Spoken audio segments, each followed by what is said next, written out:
So, hello everybody. We are now just to start the third round. Anna is playing in this beautiful tournament. The beautiful tournament, Reykjavik Open. She has played 2 games. She has played the first 2 rounds. She lost in the first round. The second game, she won. And now she's here. She's going to play her third round. She is playing with the black pieces. She's going to play against a very, very young player, Susanne. I'm a little unsure of the first name. And her opponent has played very solid. They both have 1 point out of 2, but her opponent has played 2 draws, while Anna, she lost yesterday against a very strong player, against a grandmaster from Sweden, Galperin, who actually played the cow opening. And today, Anna, this morning, she won a very, very beautiful game. So let's see what will happen. They have not started yet. They have not started yet. So, but at any moment, we will see the first moves, and we can see that this is just a very, very tough day where they are having 2 games in a day. And this is what Anna is playing, Reykjavik Open. It's a classical tournament. It's one of the most popular tournaments in the world, and there are around 400 players. Among these 400 players, Anna is rated 106. And yesterday she played against Galperin, who was rated number 8 in the tournament.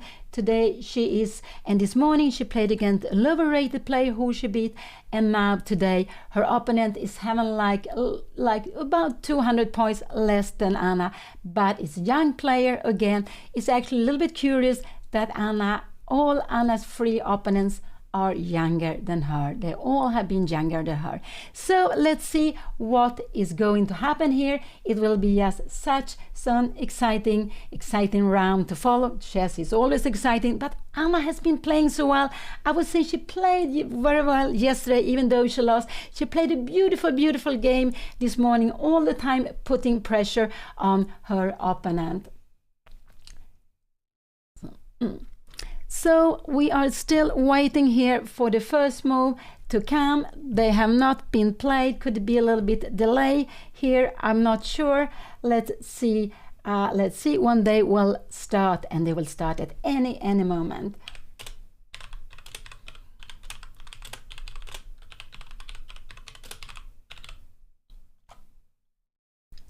So so a little bit curious. The one is that Anna played against younger players. Also, Anna, the first 2 rounds, Anna played against 2 Swedish players. Now she will play against a player from India. And I think there's about 17 Indian players in this tournament. And we know that India, after the success of Vishy Anand, he became the world champion, but he lost his title to Magnus. And after that, he made chess so popular, and that's why we have so many Indian players. We have so many Indian players here. So we have so many Indian players all over the world, and they are also among the 10 best in the world. So this is it's going to be very exciting. I still cannot see any moves on the board. I cannot see it. But let's see. I guess they will start at any moment.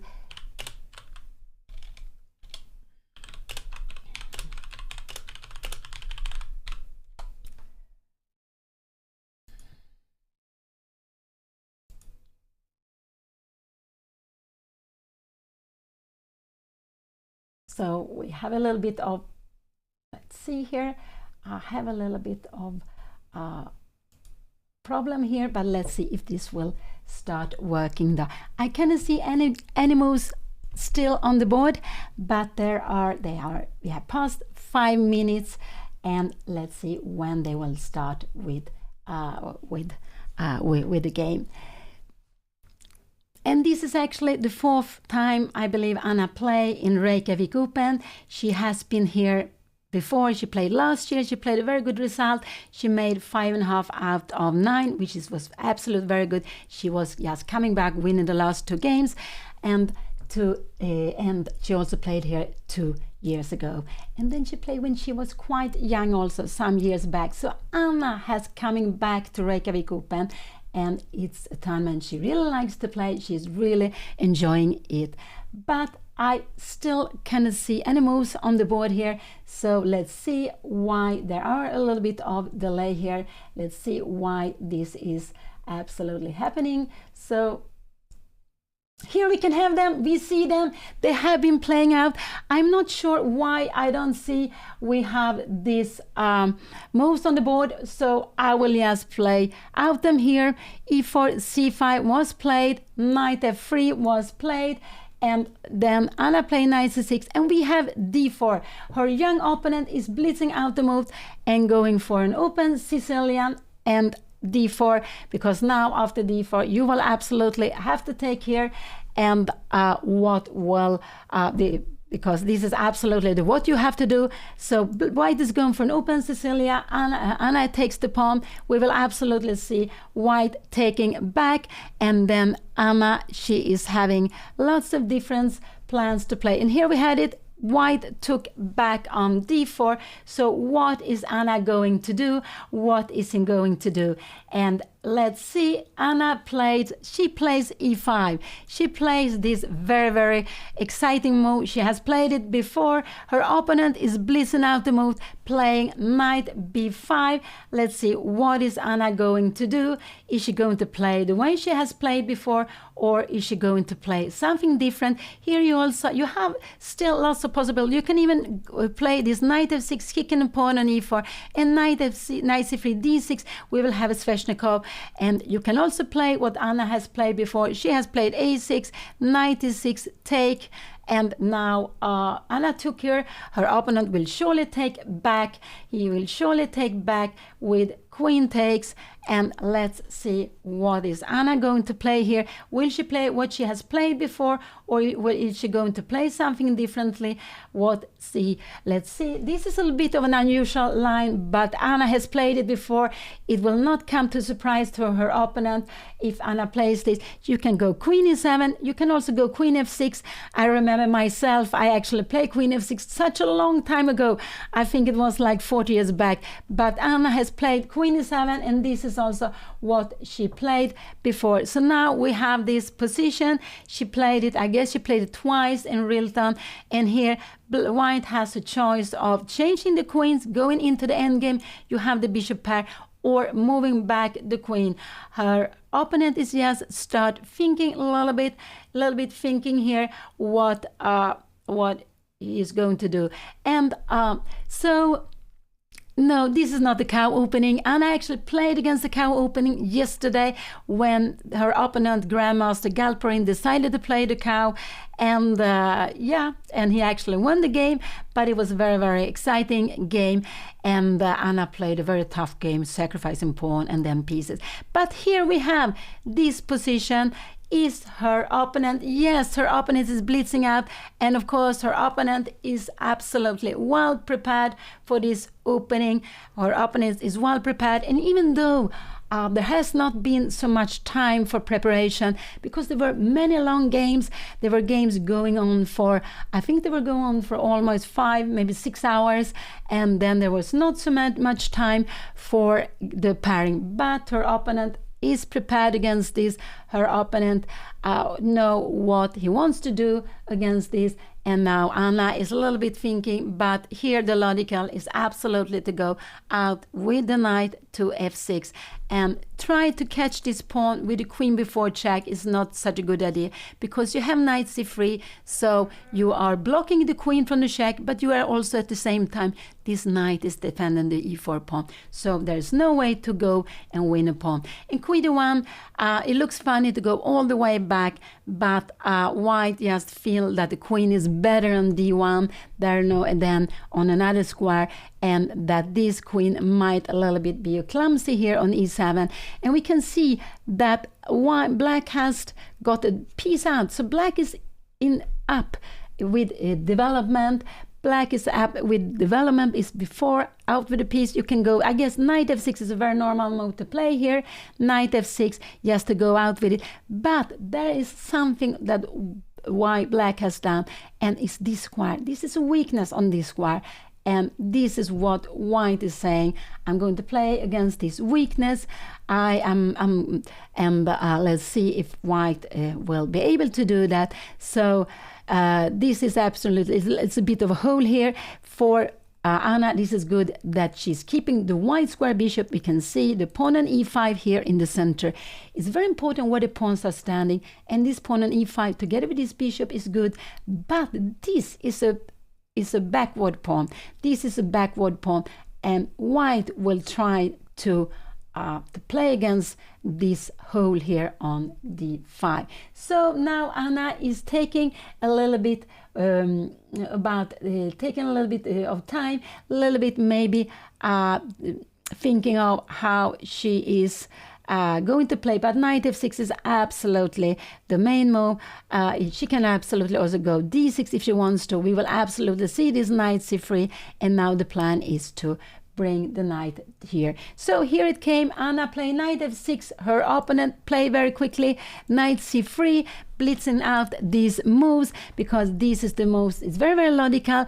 And this knight was attacking e4. White is defending e4, but also sometimes has a plan of d5. And now here we can play different way. You can go, Anna played here d6. This was absolutely what she played. She played d6. The plan is just to get out with it, and we can say to go out with the bishop. She's planning bishop e6 to take a grip of the square. And now bishop g5 is coming, and this is absolutely a very normal way to play, because now this is pinned here. Now this is pinned, and we can see how Anna is blitzing out bishop e6. And here we have knight d5, and all these moves are coming very, very quickly. They are coming so quickly that I almost don't have time to make the moves here. But and why is white playing like this? Yes, white is playing to get the bishop pair. And this is actually a position Anna have had once before. She had it in Rilton Cup. I think it was maybe the last round she had this. And after knight d5, this is you're kicking the queen, you're threatening the queen, but you're looking at knight f6. And Anna would love to take with the knight, but this is of course not possible. The knight is pinned. Also, it would be a fork if she takes it. She has to take it like this. And now with pawn takes, and now she will have to come back. And this knight should be b8. It should come back to b8, I guess. What did she play? I am not sure. Yes, now this is position. Her opponent took back on d5, and now knight b8, because this knight needs yeah, we can see what you do, but this is actually the best move to go back. We can see knight f5 is not good move. We can go b5, we will just grab it. And if you go knight d4, maybe there will be something like, yeah, maybe we can even start kicking it here. And it doesn't have so good square. If you come here, we might start kicking again g4. You see, this is just getting very, very difficult with a knight there on the rim. No, you don't want it. So after here, we will absolutely have to go back. Anna is a little bit thinking here. She's a little bit thinking, but the knight needs to go back. And this is absolutely the best square for knight on d7. This is the best square. It could also be. So knight b8 is absolutely what I would say is the best move, because we need to get the root for the knight. So the knight b8, and then the plan could be to go knight to d7. It can also be that later on you want to go a5, and you can go knight a6, knight c5. You have different ideas, but you need to go back here. So we have this very exciting position, but we must say that white is having a bit of advantage, because white has something which is very important. You have the bishop pair. It's a static advantage. It's absolutely a static advantage, which means that if the position will open up, the bishops can become very, very strong. And we know in an endgame, if we take away all the pieces, all the pawns, everything, and we play with two bishops against one bishop, no pawns left, this is a draw. But if you play with two bishops against a knight, you might win it, because the knight against the two bishops is not good at all. You might finally trap the knight. So Anna, has she played? I cannot see what she played here. I cannot see what did she play here. She has played knight b8. The moves has been blitzing out bishop e2, knight b7. This is the position we have at the board. This is the position we have at the board. So Anna in this tournament, she played against the cow with black. Yesterday when Anna played her first game in the tournament, her opponent Galperin, actually from Sweden, although he's a Ukrainian, but he's representing Sweden, he played it against her. So she had to face the cow opening, and that was quite amazing. And actually in that game, the cow opening prevailed. It was white won that game, and so she had to face it yesterday. This morning Anna played a very beautiful game, and let's see what did her opponent do. Yes, blitzing out the move here, castling. What will Anna do here? I guess she will go castling. She can go also h6 just to see where is this bishop going, but I think leave this bishop there. I think actually this bishop a little bit worse on g5 than it would be. Yeah, if Anna kicks this bishop, I think we will see bishop e3, and it will just be better placed there. So I just like maybe to go castling here. You could maybe go something knight c5.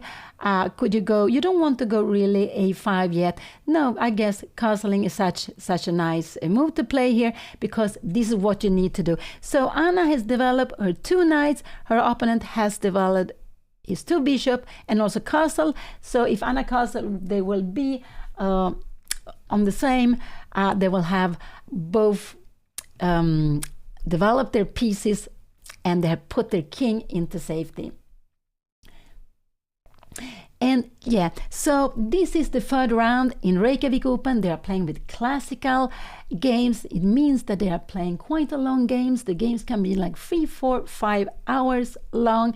And Anna, she played her first round yesterday. Anna lost yesterday. This morning, Anna played against another Swedish player, a very young player from Sweden, Arjan Barenjeji, I believe his name is. And maybe not with my pronunciation. And Anna won a very beautiful game. And now Anna is facing another very young player, this time from India. So she's playing third round, because Reykjavik Open, they are playing 9 games in 7 days, and 9 games is quite typical to play, because if you want to play for norms, you normally need to have 9 games, and it's also very typical to have an uneven number when you organize tournament. So the players will play with 5 and 4 with the colors. So if you play 10 games, someone might play with 6 blacks and 4 whites and wouldn't be so happy. And also 9 rounds is enough to get norms. And of course, in these tournaments, if you're doing well, you can play for all kinds of norms. You're also playing against players from different countries. And we know this is a very international tournament. There are 400 players, and there are from almost 40 countries, and that's just so amazing. And Anna is playing against one of these group of 17 Indian players who are there at Reykjavik Open. And I am Pia Cramling. I am Grandmaster Pia Cramling. I'm Anna's mother, and I'm going to be here the whole week trying to explain the moves, trying to explain the ideas. But when Anna finished the game, she will always come. She will come and stay with you, telling you about her thoughts, why she played it, how she was feeling in the game, if she was scared or if she was upset about something, if she was very happy with some moves, everything, because it's not only the moves we see here. There's a lot of feelings. There's lots of... And Anna had castle. She has castle here. She has castle. And her opponent played c4. So we can see her opponent is just blitzing out the moves. And this is a little bit unpleasant to play against, when your opponent is just blitzing out the moves. And I could guess that Anna will play knight c5. Could be absolutely a possibility. Can it be? Or maybe to go a5. a5 is quite a good way of playing. And the idea is actually to put the knight on c5. This could absolutely be a way of playing. She can play also a6 to kick this bishop, but I would say that this bishop will be better placed here. And now maybe she could go knight e4, but I wouldn't like this, because after f3 we will start kicking the knight. And where is the knight? Maybe we can have it here, but I'm not sure this knight is the right place. And if it comes here, which is a beautiful place, white has b4, and all of a sudden it's trapped. No, it's not possible. So if Anna is planning to put a knight on c5, she will needs to go a5. She can also play rook c8 if she would like to. She can absolutely also play rook c8, but a5 is absolutely a way of playing against this. But Anna just play rook c8 quite quickly, and her idea is just to it's just to put pressure here on c8. I was just wondering, can her opponent play b4 here now? Absolutely, this could be a possibility, but then Anna could go h6 when the bishop moves away. She has knight e4, and she's actually in a position like this. She's planning knight c3, because after f3 she will absolutely go for the bishop pair to take away the bishop pair, and a position like this would be completely fine for Anna to play. We have taken away the bishop pair. To play with one knight against the bishop with all these pieces is absolutely fine. The danger is when your opponent have two bishops, and we can see that Anna doesn't have any bishop at all. So White's strategy in this game will be to try to open up the position in some moments and to keep the two bishops. Anna is going to try to change one on the bishop, which means that what did her opponent play? Her opponent played c4. I'm not sure what. I'm actually not sure what her opponent played here. Yeah, we had rook c1. This is a very logical move. And now we can see that b4 is absolutely a plan here now. But the problem, if Anna goes a5 here, her opponent can actually go a3. And now we don't have a4. So I think rook c1 was absolutely a very, very good move to play. And now I would just say, I'm not sure what Anna is going to play here. Maybe she has to go something like this, bishop e3, and knight h7. Maybe this is absolutely what she has to do, but we have b4 and f5. So I'm not so happy about this rook c8. I would actually have liked to go to play a little bit differently, but we can see that also this morning Anna played a move which seemed was a very, very good move, and I was a little bit hesitant. But I'm a little bit, because here I would really like to go a5, but with the rook on a5, but White has a3 and going b4 very, very quickly. So I'm not sure I was so happy playing this rook c8 here. So let's see what will Anna play here now. It's not such an easy position for her. It's not at all such an easy position, and this is of course what White wants to. White wants to play against the bishop pair, and White's plan is also to go b4 and then to go b4 and then try to get in c5. And we can see that her opponent now has now gone up from the board. I guess her opponent is just quite here happy with the position. Anna could absolutely go knight c5, but after knight c5, b4, knight e4, we will of course not take on f6. Anna would just go take back with the knight, and this would absolutely be fine, but her opponent would go here, and now there was be a very, very big danger f3. This, you will need to come here, and after bishop d3, can we go f5? This is absolutely not so sure we want to play this. This pawn will become weak, and we can start pushing here with c5.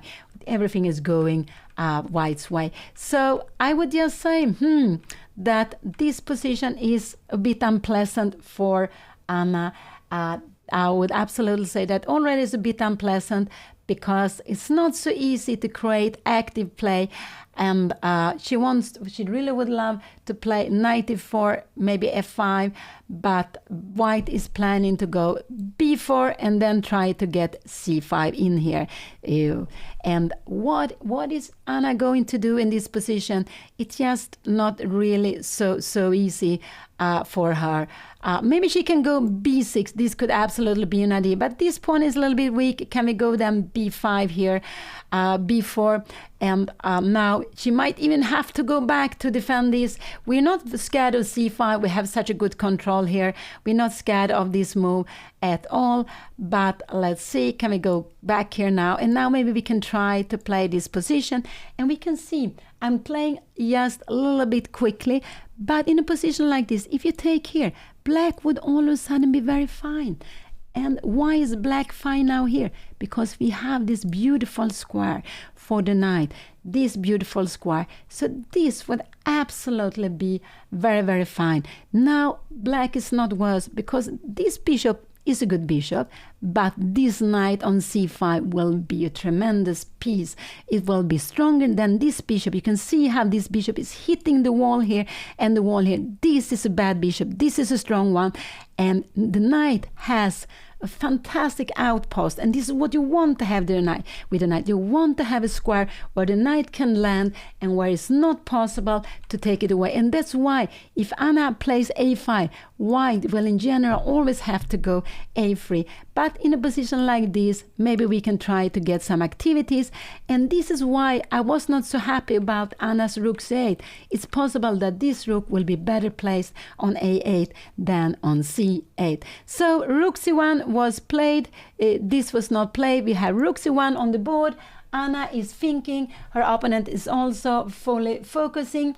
He's absolutely fully focusing. He is playing. It's possible he hasn't played this position before.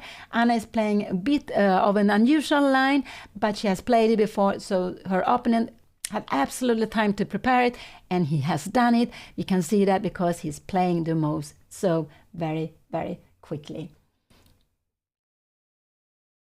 And now we see how Anna is in deep thoughts, but she is planning to make a move here.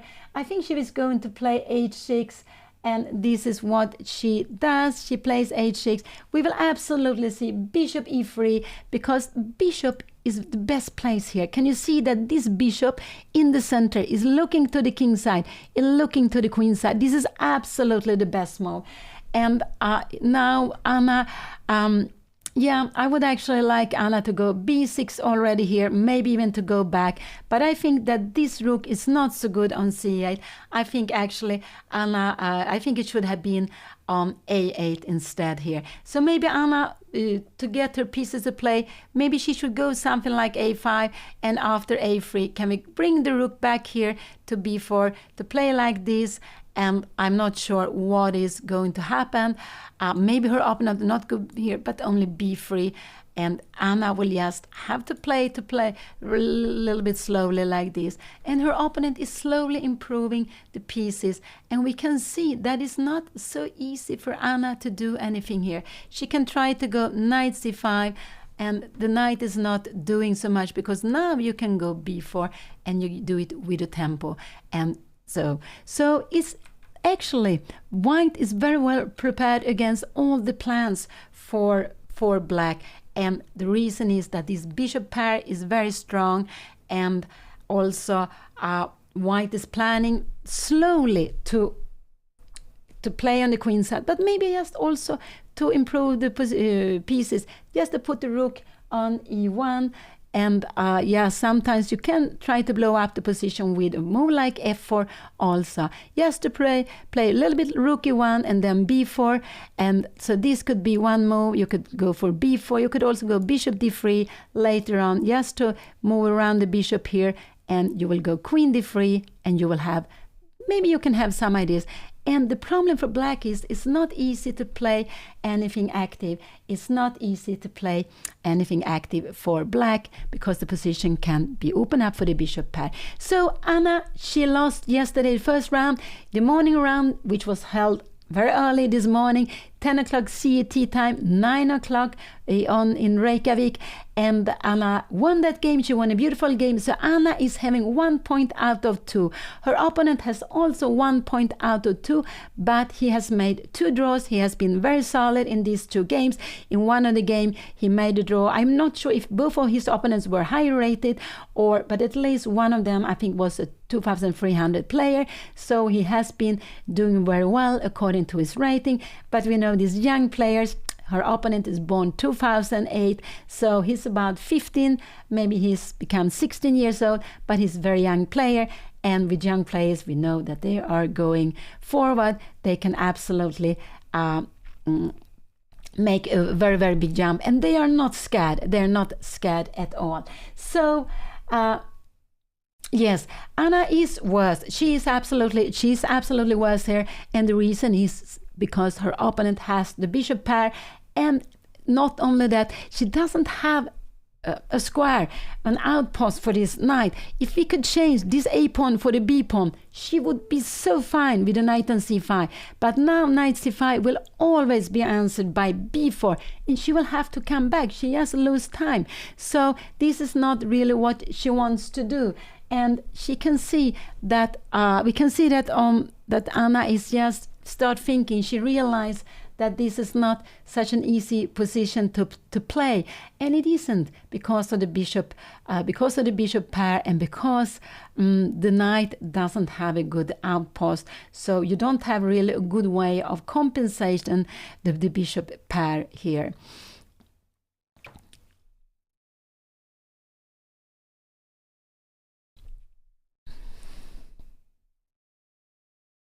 So yeah, Reykjavik Open is such a beautiful tournament. It has been going on since 1964 for 60 years. It used to be a closed tournament. A closed tournament means closed round robin, means that all players play against all, and they have it for some years. And the first winner was Michael Tal, the ex-World. He also became world champion. He was a fantastic player, fantastic tactical play. But he was the first winner of Reykjavik Open. And the last winner last year, 2023, was the Swedish player Nils Grandelius. So we were very happy in Sweden. He is the #1 in Sweden. He's the only Swedish player among the 100 first on the rating list, and he won it I think he had 7.5 out of 9 games. So probably the winners will have 7.5 out of 9. It might be 7 points, but then there will be more than one sharing. I'm sure about that. And now after 2 rounds, there have already been some upsets. There have been strong players losing points, strong players making draws. So the #1 in tournament, Bogdan Diak from Romania, he's rated 26.90. He made a draw in the second round. Also Vasily Ivanchuk, who is the #2 seeded in tournament, he made a draw. So there have been other draws also among the grandmasters. So there have been some surprises, absolutely, and this is what of course always happened in a tournament like this, and that's of course why it's so beautiful. We can never really be sure of the results, and there can always be surprises. So here Anna is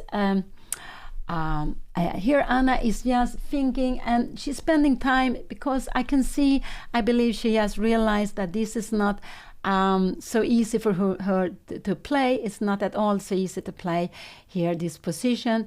The bishop pair is just quite strong, and Anna is when you speak about, we have titles in chess. The biggest title in chess is to become grandmaster.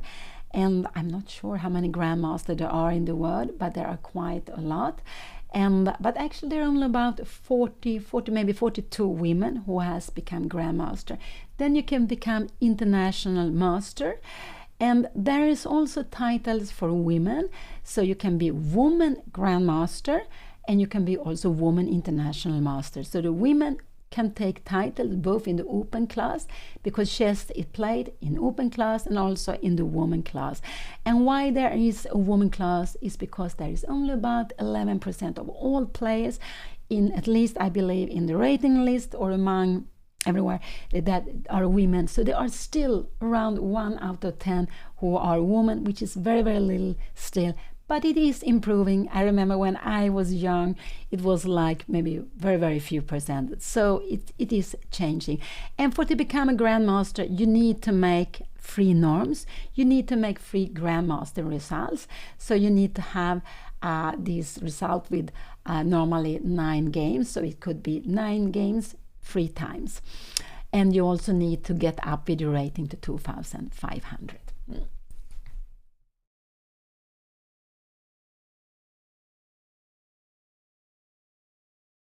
Thank you. There is around very close to 1,800 grandmaster in the world. Thank you for telling me.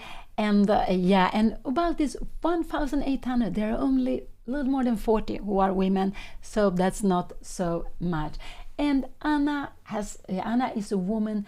Anna is a woman FIDE master, so she also has a title.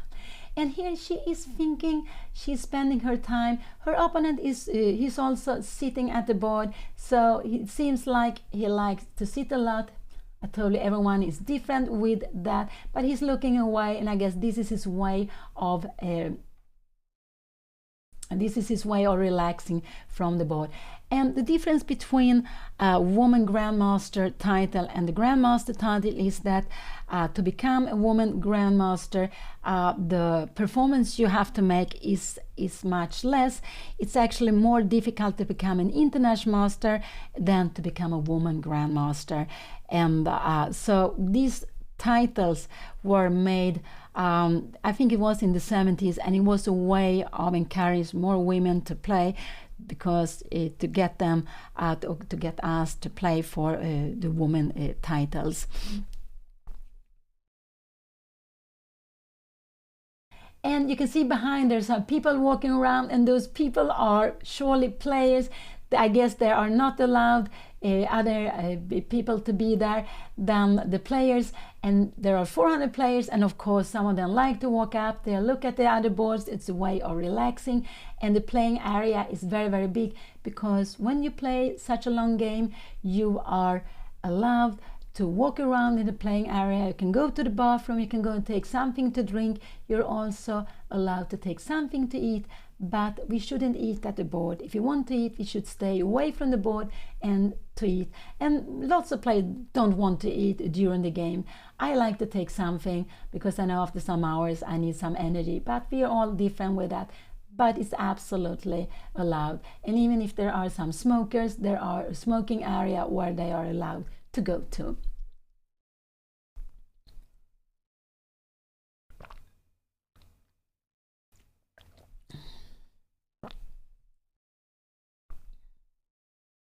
So we can see Anna, yeah, she's focused. I guess she's also very tired, because to play 2 rounds in one day, oh, I think it's so tough, and you need to keep the energy.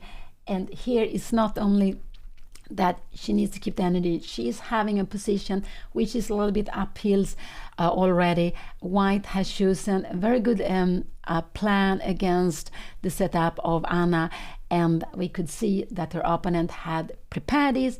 He was just going for this opening, and Anna is just having to find a good plan to play against this. And I don't know, I would just actually maybe like to go something like a5, just to try to, yes, maybe to go a5, just to play knight c5. And if you go something like this, maybe we can go knight c5. If you go a3, now there is a problem. I would actually prefer the rook to be on a8, because if you go a4 to have this grip here, this is something you really would love to have, but there is a problem. You can always take it, and you take the a4 pawn, and this would just be very, very good for white. You're not allowed to play that. So this is one reason why I wanted to stay with the rook on a8. Maybe I would have loved to have the rook fc8 instead, and to play a5. So it's, yeah, after this last move, bishop e3, it was a very good move. You can see both bishops are standing here quite well. They're standing in the center, and a bishop is a long range piece, so they can look very far to the queen side, but also to the king side if it's necessary. And white wants to keep the bishop pair. White will only change the bishop for a knight if white can win something. It could be winning a pawn, it could be just doubling a pawn, or it could be just getting something which was very good. Then white will do that to change the bishop, but white will not do it otherwise. Then white will just try to play with the bishop pair.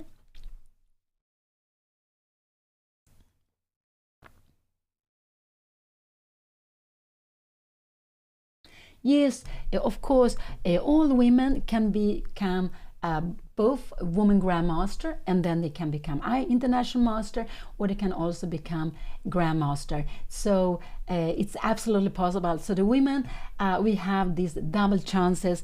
We have the double chances to play and compete in women tournaments, but we can also get women titles in the open tournaments. We just need to make the right performance, and I don't really know exactly the numbers. I know that when I became IM, I think it was 82. Oh, that's so long time ago. 42 years ago, and at that time I also automatically became a woman grandmaster, because to become an international master was just performing above the woman grandmaster title. And then it took me 10 more years, and then I became a grandmaster, and that was actually my big goal in chess, to become a grandmaster. But that is already 42 years back now, so a long time ago.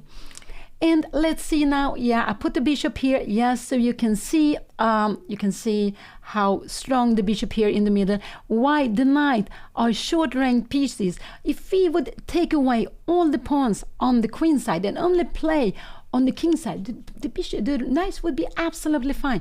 But having so many pawns left, playing all over the board, the knight is a slow piece, and it makes it more difficult to play on both sides.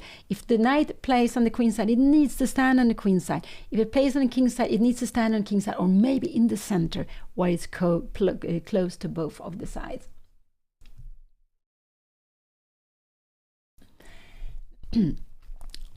Yes, to become a woman grandmaster, yes, you have to make a performance higher than woman international master. So it's a little bit like a climbing here with the different titles, and but it's just so nice. And then I'm not sure, I think it's about 40 years ago when this title FIDE Master came, because from the beginning, when I was a kid, I think it didn't exist.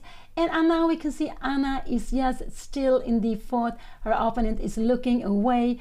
Her opponent is absolutely looking away, and Anna is just there. She looks she looks a bit tired, I would say, and I'm not surprised, because it's so tough to play this morning round, and it's actually more tougher in the afternoon when you have played all the day and you need to get the energy again. Yes, I am still playing. I'm playing some tournaments still. I do love playing. This is what I normally do, and this is what I have been doing all these 50 years at the board.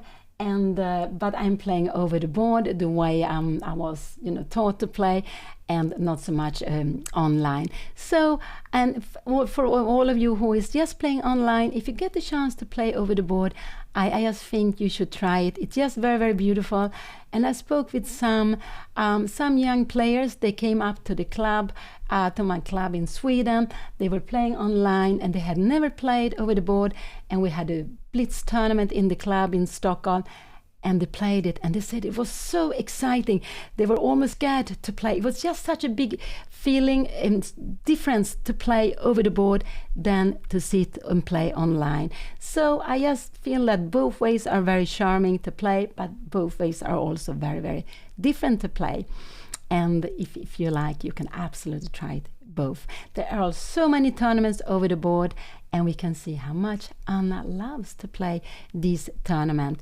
And this is actually the second tournament Anna is playing over the board this year. She played in Rilton Cup.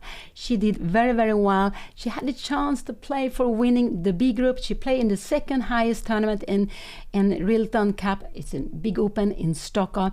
But finally, I think she was sharing second, third place, or maybe it was a third, fourth, but she was very, very much up in the top, and she won her last game. And actually, she won her last game with this opening, and this is why I guess her opponent is playing this line, because her opponent has seen some ideas and seen that the bishops are so strong to play against the two knights. And here now Anna is still thinking. Anna is still thinking when she is playing, now it looks like she's on her way to move. It looks like she has made a decision. Is she going to move now? And what is it going to play? And I'm not sure what I would play here. I would probably go a5. I would probably play this a5 move. And then a3, I would like to go b6. I would absolutely like to go b6. Because if you go b4, I just want maybe to take here. Or maybe I will go rook a8. I will put this here. And if you play something like this, I will just want to try to get some activity. Can we have some activity here? But we can see that the bishops are controlling everything. Can we try to get something more here? maybe rook to c8, but you will always have this bishop b3, and maybe here we start getting some, can we get some counterplay? No, this is not a good way. I have no idea. Maybe we can try to get the bishop, or we have this knight g4, and we remember that we want to change. The idea is if you take on g4, we have rook take b3, and again black is fine. So this is actually what black is trying to do, to get some activity, and this is why I want to play a5. I really want to play a5, but it's not that it's necessary, but it's just difficult to know what to do. I would actually prefer to have the rooks like this, the rook fc8 and the other rook on a8, and now I would like to play a5, maybe b6 and knight c5. I would have preferred to have the rooks like this, not this one on c8, but the other one, and to have them like this. And in a position like this, no, I prefer the white position, because the knight doesn't have an outpost where, because knight c5 would be a fantastic square, but the knight on c5, let's say we go here, it can always be kicked back with b4. So I prefer white in this position because of the bishop pair. White has a very clear plan, and it's easier to play white's position, so I would prefer that. But if you could change this pawn for the b2 pawn, if you can take away this pawn, then black with these pawns a6 and b2, then black would absolutely be fine. Black would be absolutely fine, because we have this beautiful knight c5 square, and all of a sudden it would be very cramped. But with the b pawn and the a6 pawn, it doesn't work. So this is a problem for black. And I see that Anna is thinking, and I think she has realized that it's not at all so easy for her to play. She can play knight here, but what is the knight going to do? I have no idea what is she going to do here, because you can just kick it back, and the best thing she can do is to go back, because we have seen this before. It doesn't work because of b4. And it's not only that the knight is just actually trapped here. So it's not so easy. She cannot move her knights forward. Knight e4, it can be kicked, and she will need to come back. Knight c5, it will be kicked, so she has to come back. So this knight doesn't have any good active squares to go to. So what did she play? Anna played e4 here. She played e4, but she played e4. It's because you want the knight to c4, but I just think this is she wants to have an active idea, and she's planning to go knight e5. Let's see, we go b4, but if you go knight e5 here, can we go c5 here? Maybe this would be a little bit too quick. We have rook f8, and we're putting pressure here on d5, so this could absolutely be a little bit of playing too quickly. Bishop take here, and we are just moving the queen. Maybe we come here, but this is absolutely something we can see that she would be happy to play. Maybe we put some activity here. This pawn is not so strong, and actually here Anna would be absolutely fine. So e4 is absolutely, maybe this is the only way Anna thought she can get some activities. She's going for to play the knight to e5. Her opponent has not played, sorry, this is here, so she wants to play the knight to e5 because there was no other good active square for the knight to go to. I'm just wondering, and of course your opponent doesn't want to go f3. This would absolutely be a mistake, because we can see that this one is hanging. We have this, we can go knight e5. If the rook goes down here somewhere, we can just go knight takes c4, and we can see this is just so fantastic, because if you take back here, we will go queen take e3. So her opponent will absolutely not touch the f pawn, absolutely not.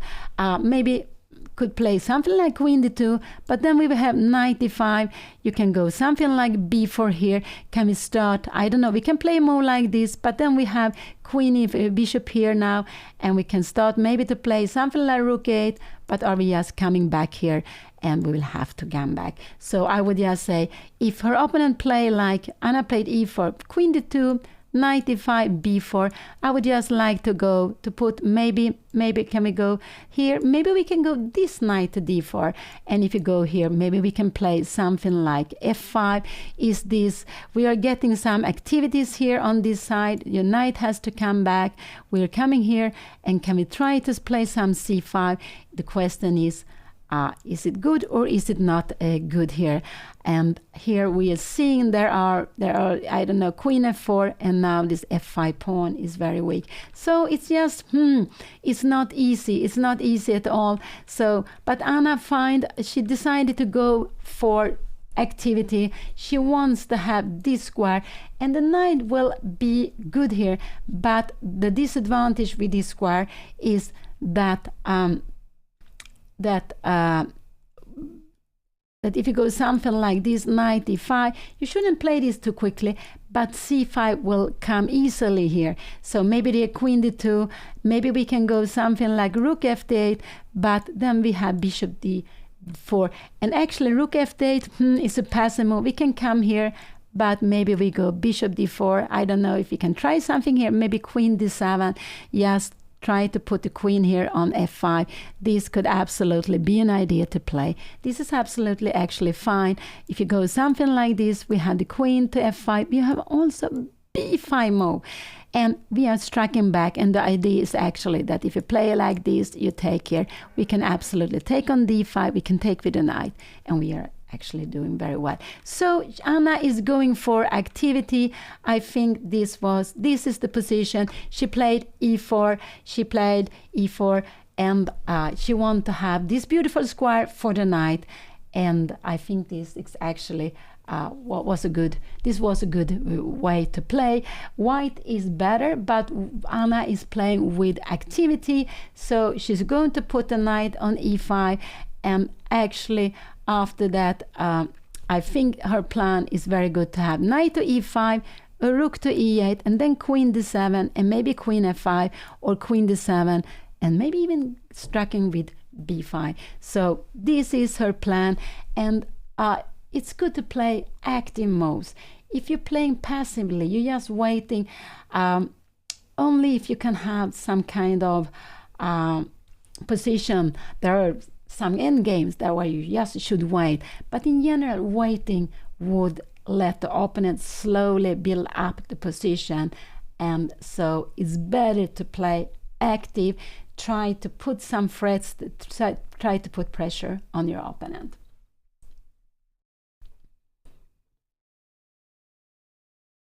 So this is the third round. Her opponent is thinking of the game, and we can see that when people are looking at the board and are analyzing, some people like to look at the chess pieces. Some players, and also some very well-known players, they actually like to look up at the roof.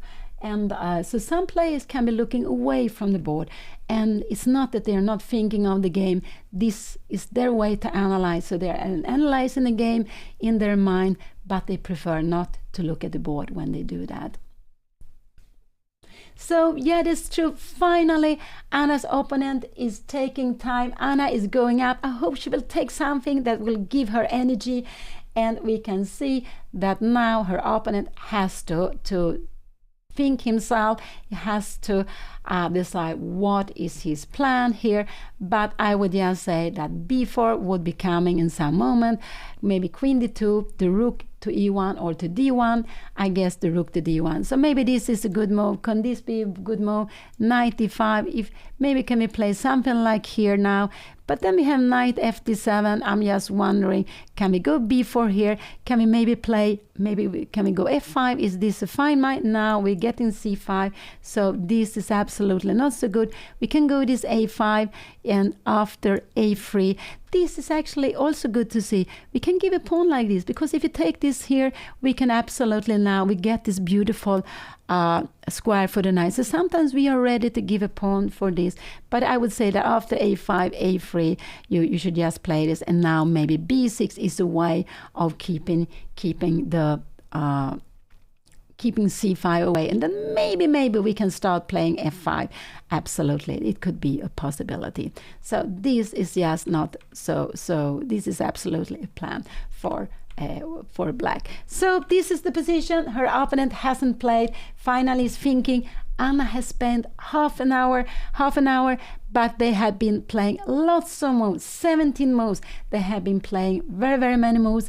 And we know that with this classical time control, they are having 90 minutes, 1.5 hour, and they need to make 40 moves each. They are having 90 minutes each, and they need to make 40 moves. And all the time they're getting this half minute. This was the idea from Bobby Fischer a long time ago, and with the digital clocks finally we can have it. And the idea is, of course, that if you have a winning position with half a minute extra per move, even if you are very, very low on time, you will have time to win the game. And after 40 moves, they will get half an hour extra. They will all the time have this half minute per move. But they don't get any more extra after that. They will only have half minute. So the games can be going on for 3, 4, 5 hours. They can keep on going on longer.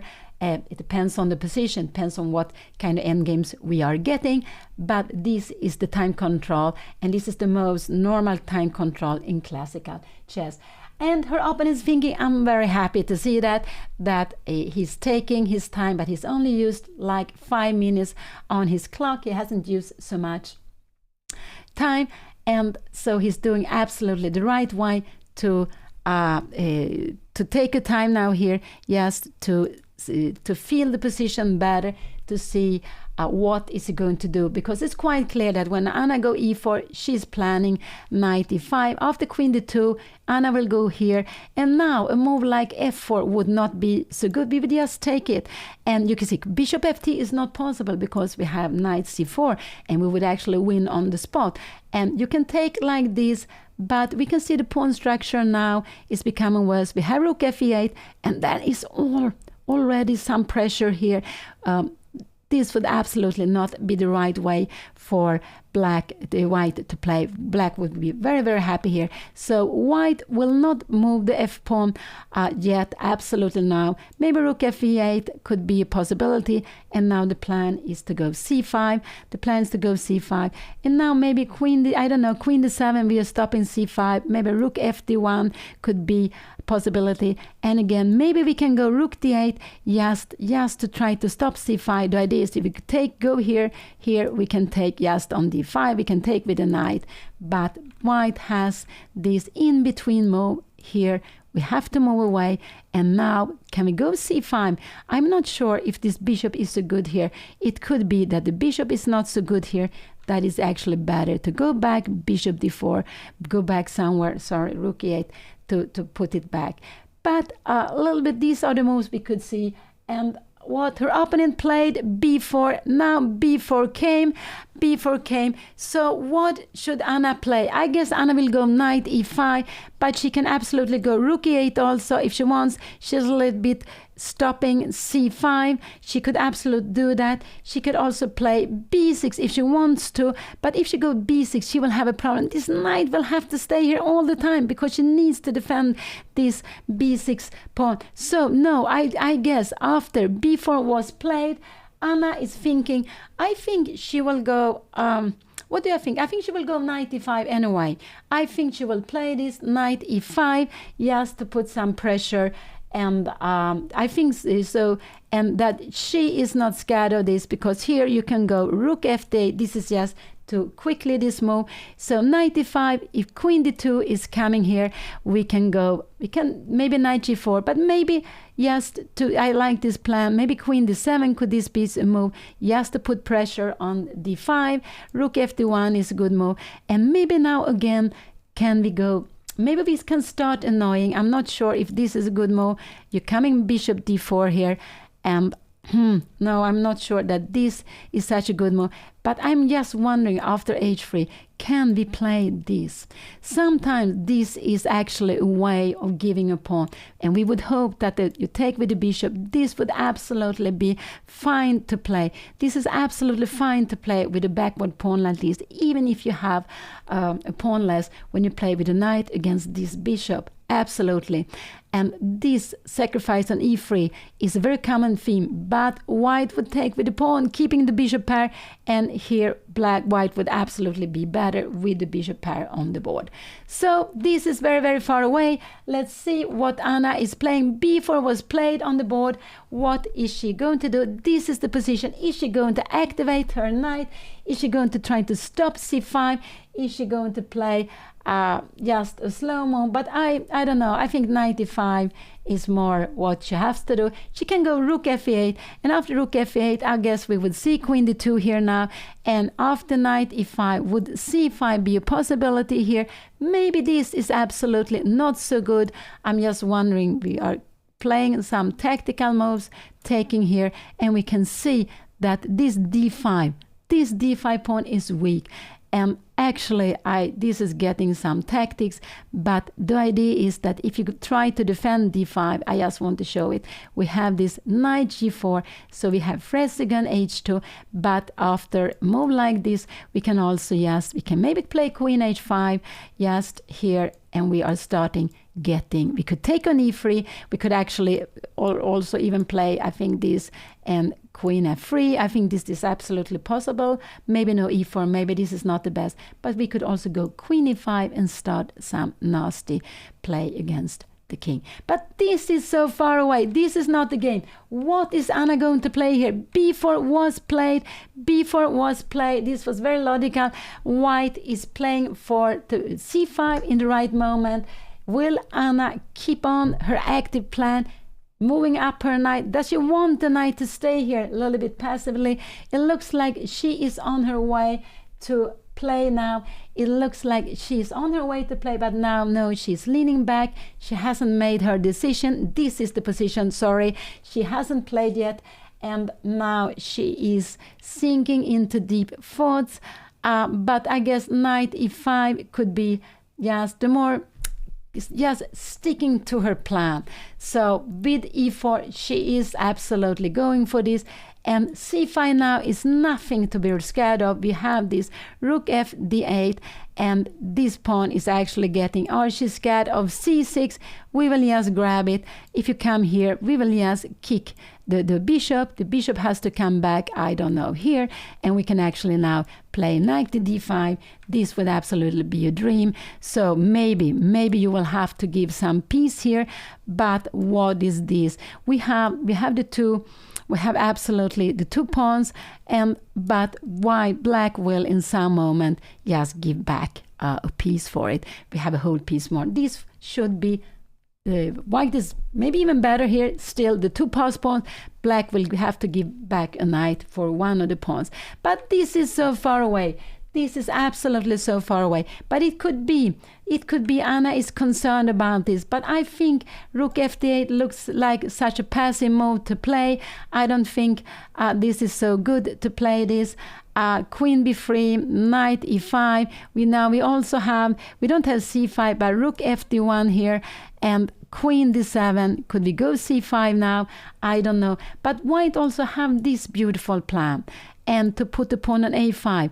And this is a very, very positional plan to have. This is actually, you are taking so much space, and for all the endgames, these four pawns against these three are just very, very strong. And here you don't only have this pawn structure, you also have the bishop. You can trade something like this, but I don't know.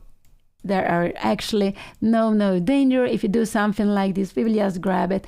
And with the bishop on f1, we can make a check, but nothing is happening. This is absolutely fine. And if we try something like knight g4, we go rook d4, and we don't have time for queen e5 because the knight is hanging. There is no attack at all. So b4 was played here. If Anna go knight e5, could we maybe go something like queen b3? Could this be a possibility? I want to see. And we have this other knight stopping c5. Now c5 is stopped. Rook fd1. Could we try to get some counterplay here with f5? If bishop d4, we might just keep on walking here, and this could absolutely be fine. If you move like c5, we start here. We are starting to weaken up the king side. So here it would be just very, very, very tactical with chances for both. So I hope Anna played knight e5. I just really hope that she played this active move, and it could be that she is scared. It could be that she is scared of c5, but rook f8, I think this is possible to play. After a move like queen b3, can we take here on c5?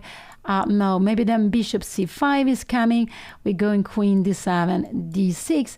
But how is position like this? I would say that this pawn, which is a lonely pawn, is not as strong as before.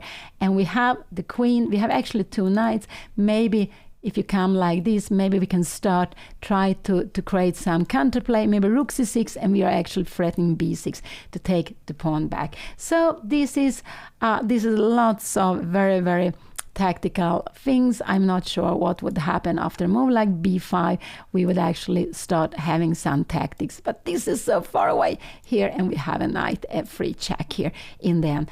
But this is just not the game at all. But I'm hoping Anna plays this very, very, I hope she goes for knight e5. This is the position b4 was played, and I just hope she will, and we have the knight here, that she play the most active move, and so it will be double edged, that she is not start playing passively, because if she will play passively, white will slowly improve the position. White has this beautiful plan of going a4, a5 to make all this very, very cramped, and then later on to make a break here, but there's no hurry. So Anna needs to get her pieces, but it could be that she wants to play a move like rook f8, but queen b3, knight e5, you go something like a4, could be maybe here. Do we have time for a5? I'm not so sure here.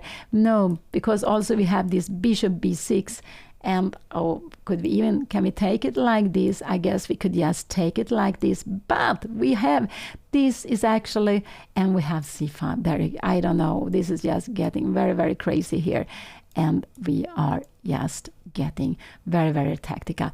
But when the position opens up, it normally favors white because the two bishops so strong. Now I went very, very far away, but let's see, what will Anna play? She is spending time. This is the position. Her opponent played b4, showing really that the plans for white is to play on the queen side. And of course, look here, we have 1, 2, 3, 4 pawns against 1, 2, 3.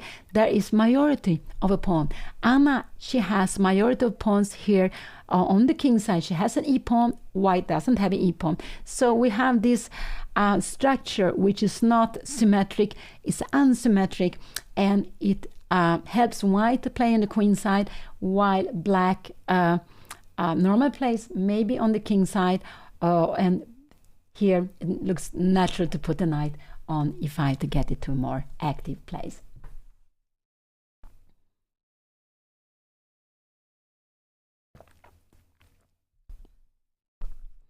And when I was looking today, I think it's about 30 or was it 35 players who have 2 points out of 2. So there have been lots of draws, there have been some upsets also, and then with 1.5, I think it was around 70 players, because this is such a big tournament. There are 400 players playing in the same group. That's so beautiful, and there are lots of players from different countries.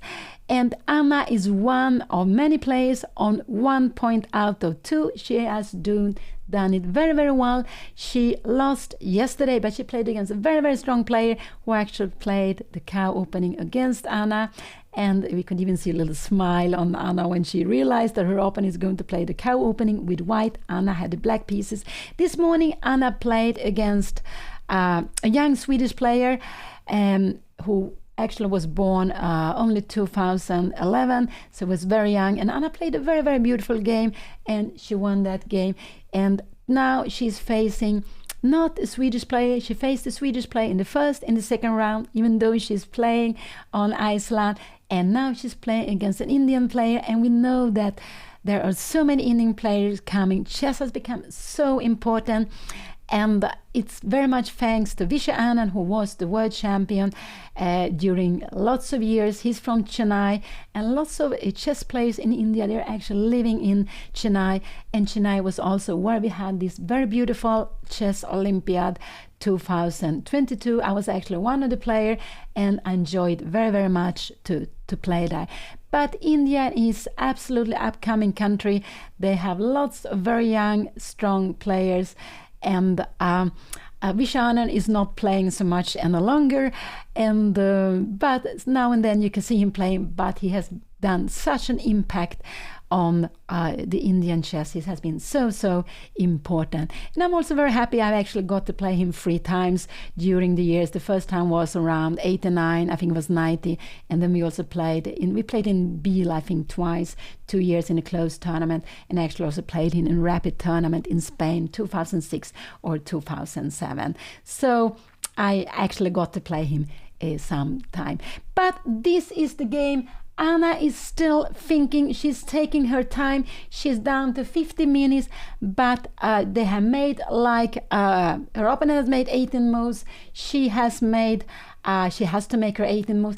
It's still okay with the time. She just has to come up with the plan. Is she going to activate her knight? Is she going to allow her opponent to go c5, or does she wants to just to prevent c5, and she could try to do that with the rook maybe to d8, but I prefer that she goes for activity, that she try to play in the most active way possible. And normally this is actually what Anna likes to do. It's not sure this rook would be better on e8 or d8.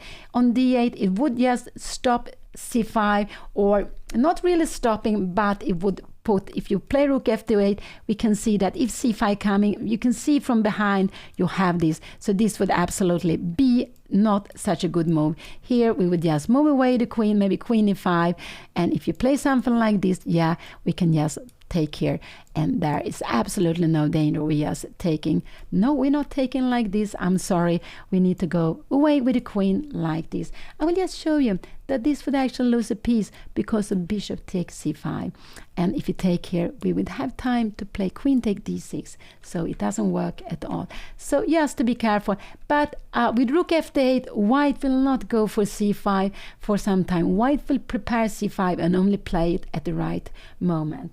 So I would say that Anna could think of rook f8, she could play the rook to e8, she can go knight e5, she could even think of b6. But I don't know, b6, it means that this knight will have to stay here. It means that it will have to stay here. She's not at all worried about this. This would actually be good for black, because you're not worried at all that you're going for this pawn. We will just go here and we will just actually go rook a3, or why not grab the pawn. This will absolutely be fine for her to play. This is what she is hoping for. So b6 could be a move, but if you go b6, this knight will be stuck here. It will be stuck here for some time, because if you try, let's say we play something like this, we can't go here because we will just grab the pawn. So this is the disadvantage of putting the pawn on b6. But it would be a way of, this is the position, e4 was played, b4 was played, but b6 is a way of preventing c5. It's absolutely a way of preventing c5. But then I think we will see queen b5, and then again we can go this a5 move, and here maybe you can take, but no, I would actually always hope for this to be played. I'm just wondering how knight c5, but then we start having some tricks here. This is actually very, very difficult to handle. This is a double threat. This is very far away. We have a threat taking here, but this is also very strong to take here.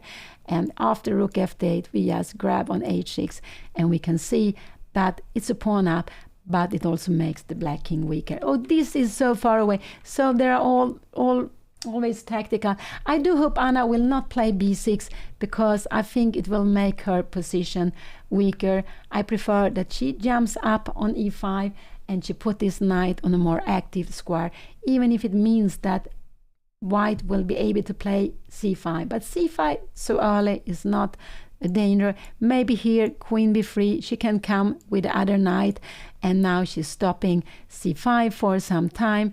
And after a move like this, she can decide, does she wants to go b6, does she want to go f5. But now her knights are maximum. So this is actually what she would like to do. She would like to play knight e5 and then very quickly put this other knight on d7. So she has a very strong knight on e5, and she has another knight who is a little bit looking at c5 to make it more difficult for white to go c5. But Anna is taking a long thought. She's down to 44 minutes. I would say, no, I don't think she's asleep, but it could be because this is the second game today. And of course, it's very, very tiring to play. And it's also, she has a position which is not so easy to play.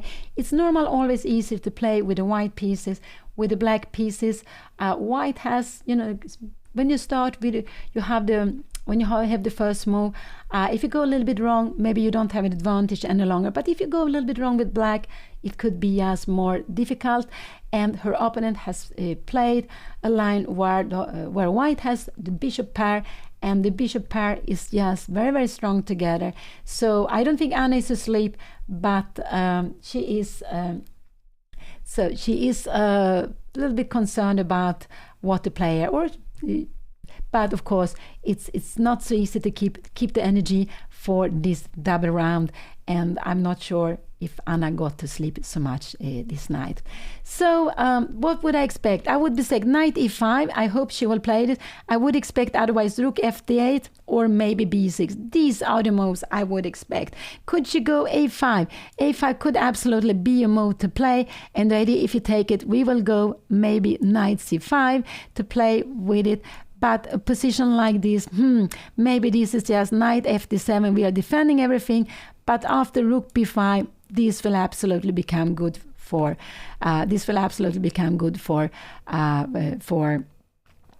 white. So maybe a position like this, maybe we need to go maybe something like queen a8 to try to take the a5 pawn. So no, I don't expect Anna to go a5 here, no, not at all.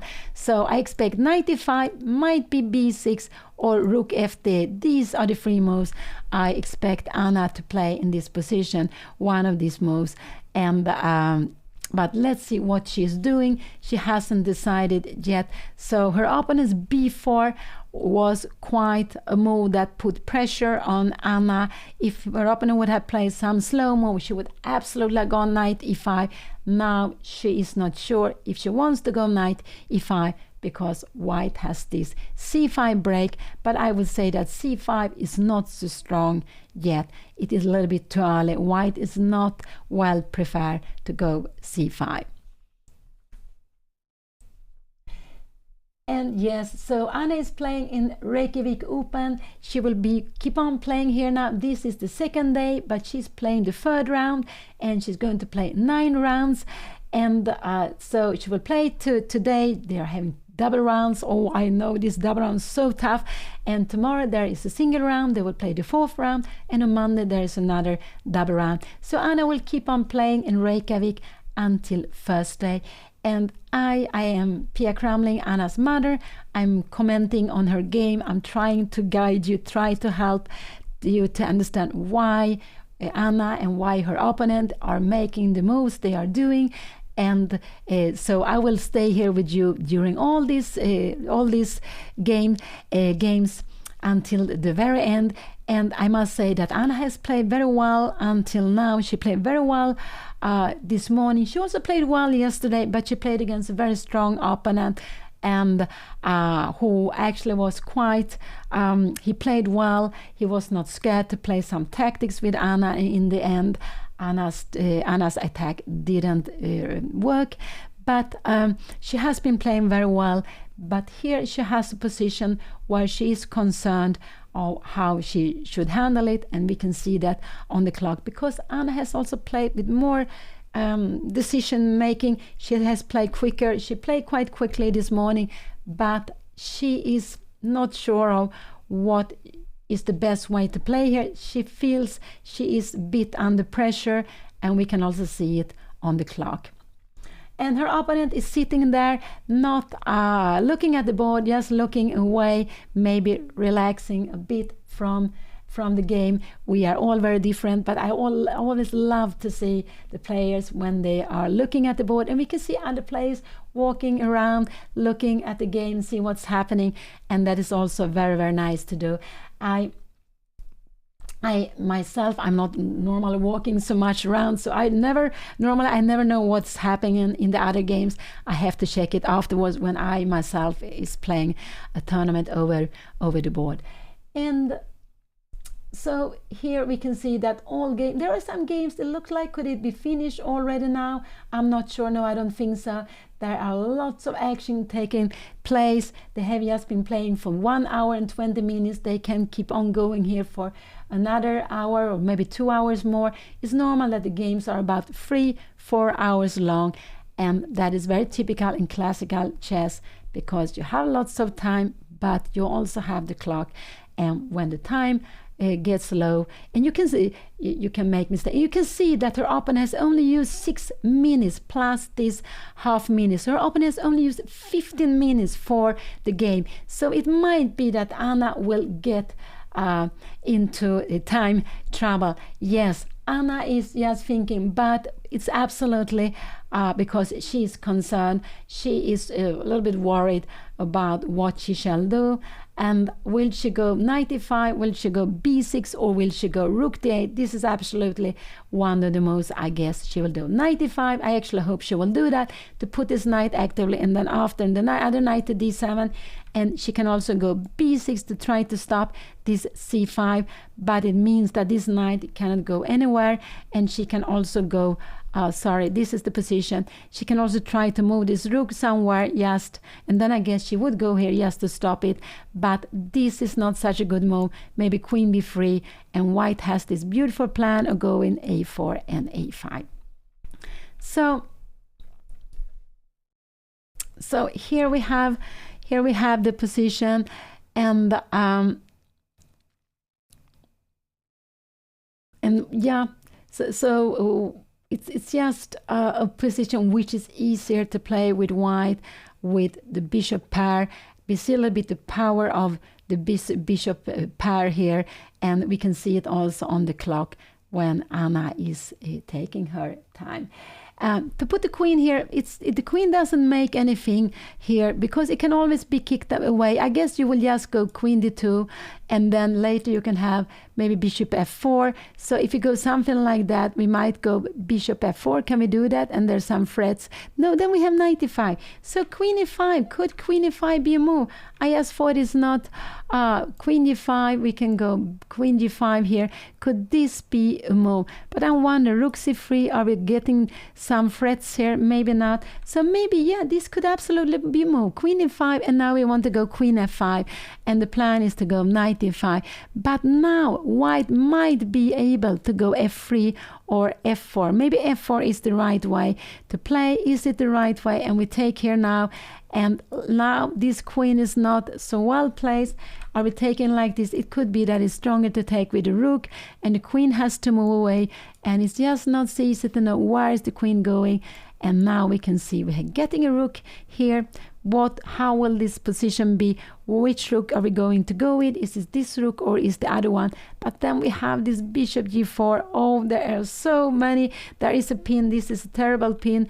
Yeah, this is actually not so good. I prefer knight e5, but queen e5, bishop d4, queen e5 is a possibility. But then I think f4 could be a good move. You can also go f3 if you want to, but yeah, absolutely.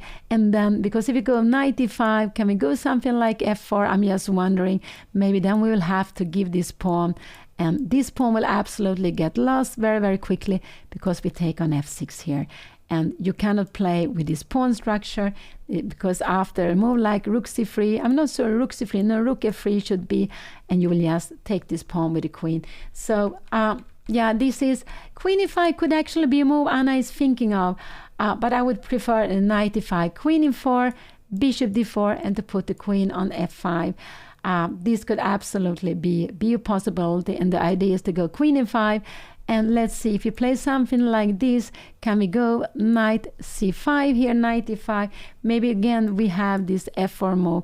And if you take here, maybe we can just, can we just play, we can just give an exchange.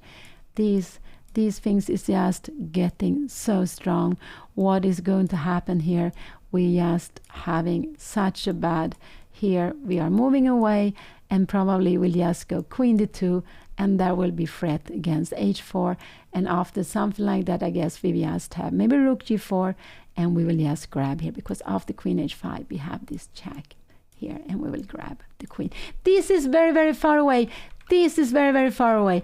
But it is, this is actually, I don't think queen e5 is such a good way of playing this, but it could be a move that she is thinking of to do. Yeah, it's true. Anna's opponent has almost 1 hour more. He has been playing this so quickly. He has gone for this opening, and Anna is just not sure how she will play it, and her opponent is looking the other way, and I have no idea who are standing there behind. I don't know, but Anna is so Anna is spending lots of time. I'm not sure how much time she has been spending, but maybe more than 20 minutes. And this is a little bit of rule. You shouldn't use more than 20 minutes for a move, because after that you will just calculate the same things over and over again. And so Anna, she lost yesterday. This is Reykjavik Open, where Anna is playing, and she lost against the Grandmaster yesterday with black. Today she won against a Swedish player. Also yesterday was a Swedish player.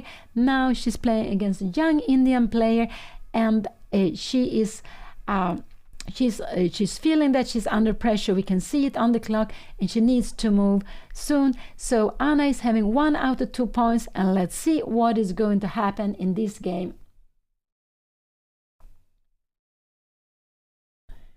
So let's see what will she do here. I just hope she will play. I hope she will play a good move, but also that she will play a move. But of course, she's hesitating so much, but she has been spending so much time. I'm not sure. Could it be even half an hour? Very, very much time on this b4 move. And here she is on her way to move. She is on her way to move. Could it be knight e5? It could be that she wants to go queen e5 also, to just to defend. It could be queen e5, and then if her opponent come here, she could actually go. This is actually, but this is a crazy way of playing. Also this is good. If you go queen f5 here now, I'm just wondering, we will go knight e5. Can we here go can we go c5 here, or is this just getting a little bit too quickly? It could be we have rook f8 and we are putting some pressure. And now when this pawn is defended, this is actually how is a position like this. This is actually getting good for white, because after a position like this, we can take on a6, and we see that we have 2 pawns here. We can try to go something like d5, but these 2 pawns with the bishops are very, very strong. So here white would be better also. So let's see what she will do. She has played. And what did she do? Oh, she played a5. She played a5. Anna chose an active move. She played a5. So now the question is, what is her opponent going to do? What is her opponent going to do? Is her opponent going to take the pawn? Or is her opponent going to play a3? So Anna played this a5 move. It's absolutely an active move.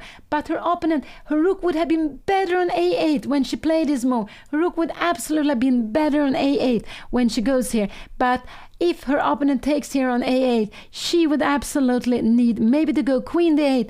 And I'm just wondering what will happen here. Maybe we just take here and you go rook take b2, and maybe we can play. Can we take on a2? Can we play this position? How is this going? No, we have something like rook a2, queen b2 is, and bishop d4. We will just being pushed back here.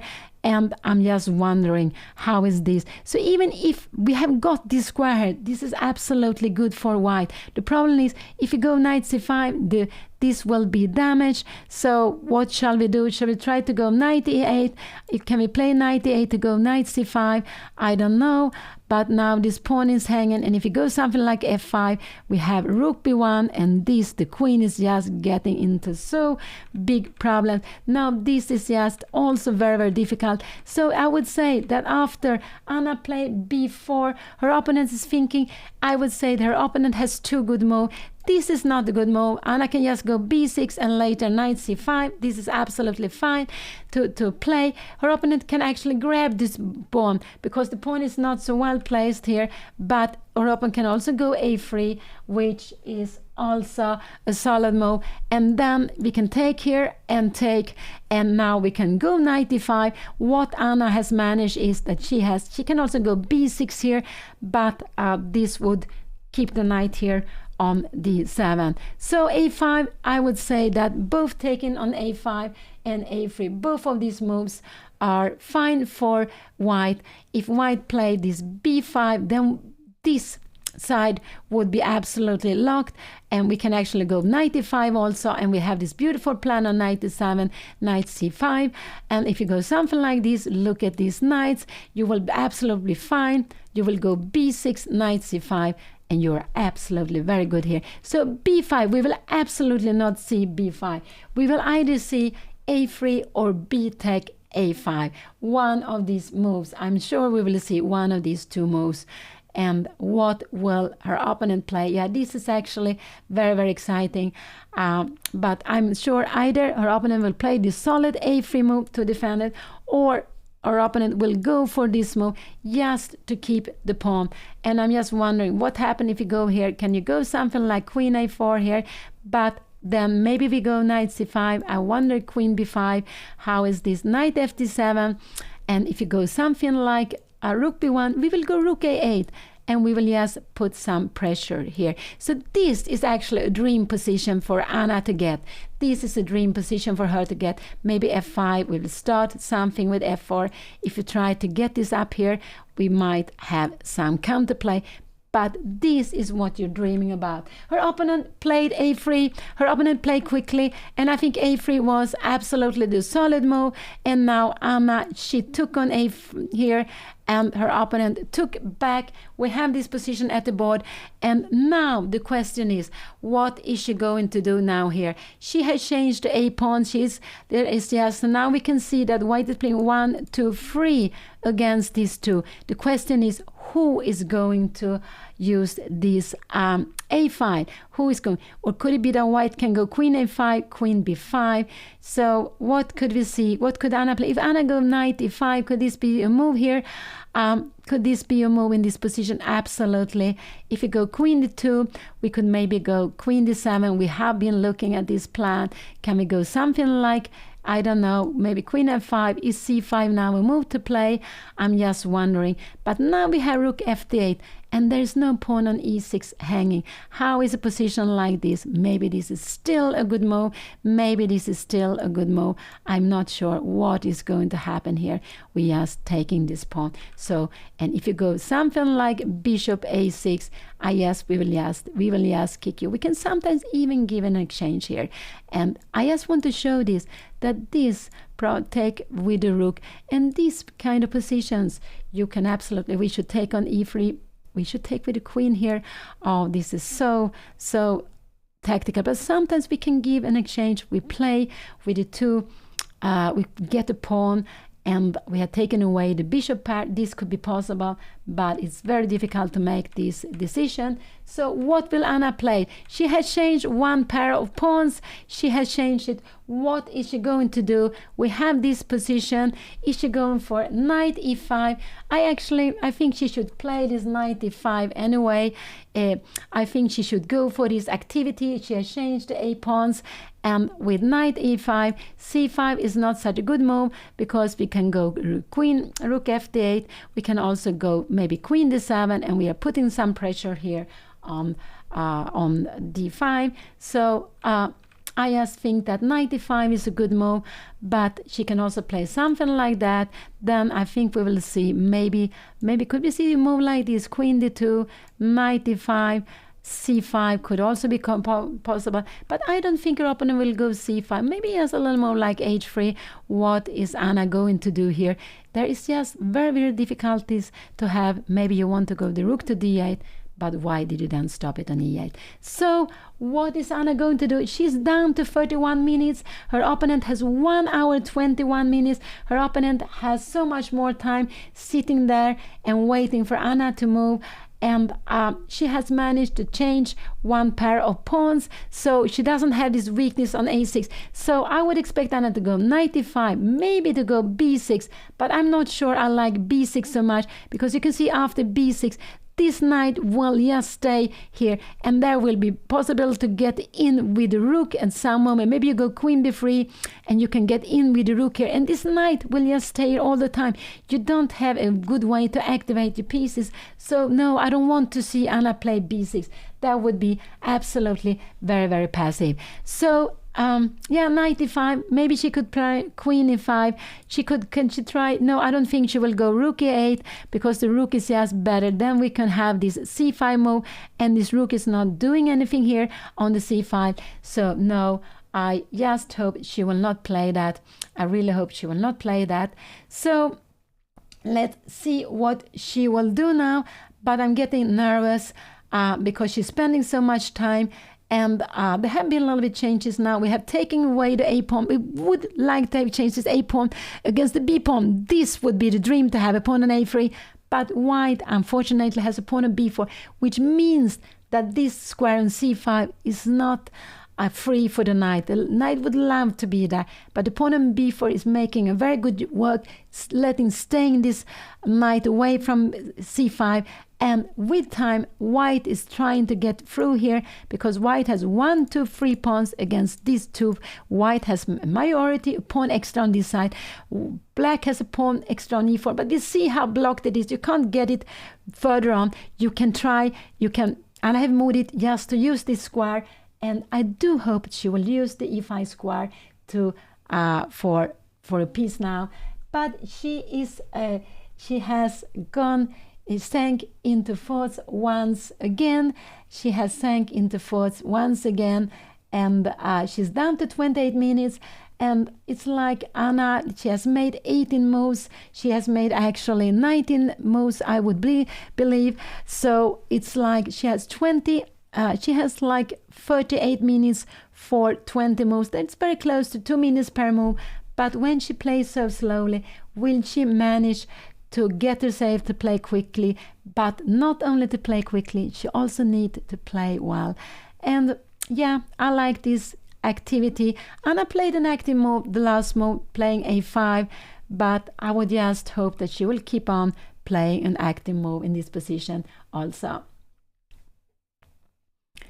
And because this is, it's always better to be active in all kinds of positions. Also in the endgame, it's important, the activity of the pieces.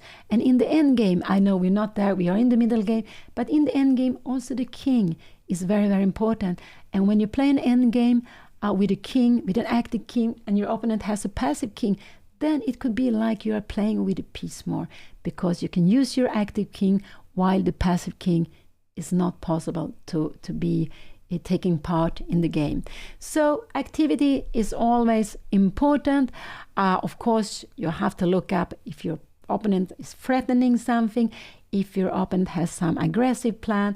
But in here, of course, white has a plan, but Anna cannot wait too long. She's dreaming of playing knight d5 and quickly knight fd7. This is what she is dreaming of to get in here, actually.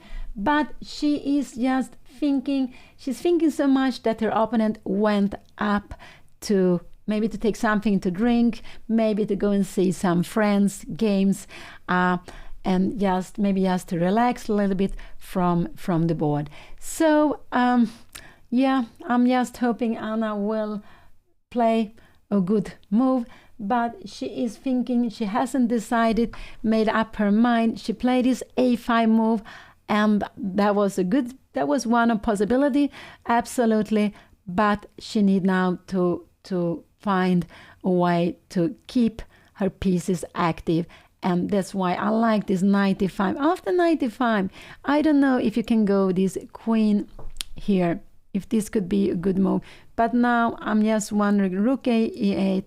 Can we go maybe now c5? Yeah, this is absolutely good. So maybe we need to go something like rook f d8. And now we actually, it might be we can go rook a1 and just try to enter.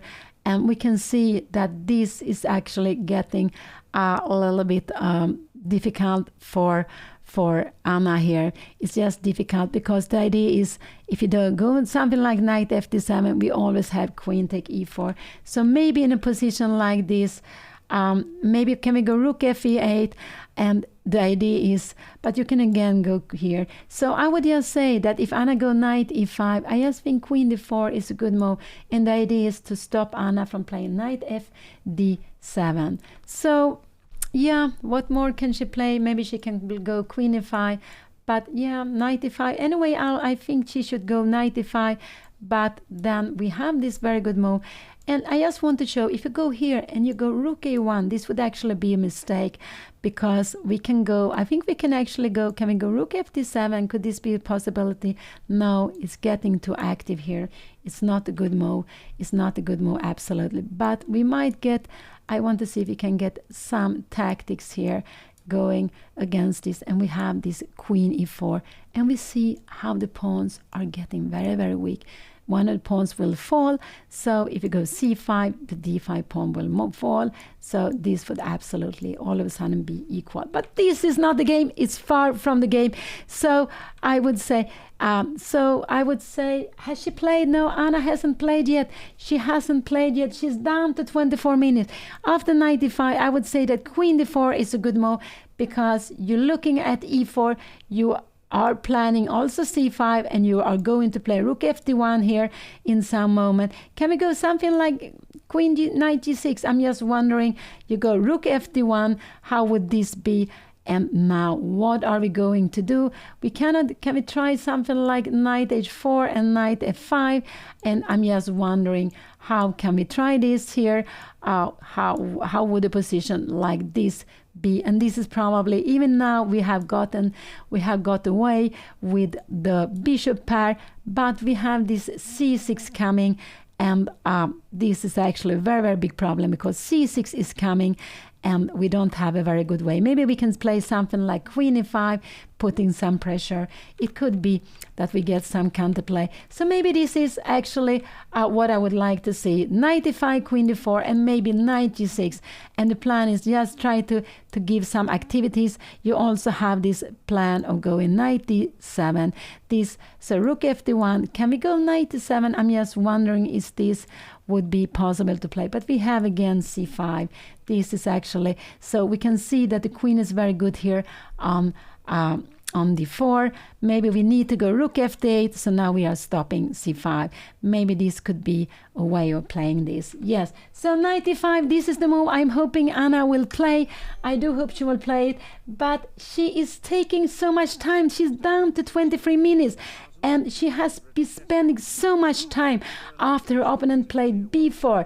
She spent lots, I think it was almost a half an hour before she went a5. She changed the pawns, but now again she is thinking, and she is feeling that she is under pressure, but she needs to play something. She needs to play a good move here, and I think she needs to play actively. Let's see what she is going to play. Let's see what she's going to do. But like now, she is just thinking. She's not into time trouble yet. The only problem is that when you spend so much time with each move, it will be very difficult to adjust to play quicker. And there will be one moment where Anna will need to play quicker. And she will need to play quicker and also find good moves, while her opponent has so much time. So her opponent can always spend a lot of time to find the best moves. So let's see what is Anna going to do. But here you can see that they have this time, but they also get half a minute extra per move they are doing. and this is just very, very important. I was so happy when it started with the digital clocks, but not only starting with the digital clocks so you could see the time very, very clearly. You knew if you had like 10 seconds left or whatever, but they also started with this half minute extra, so you get half minute per move, and this is just such an important, it's such an improvement for chess.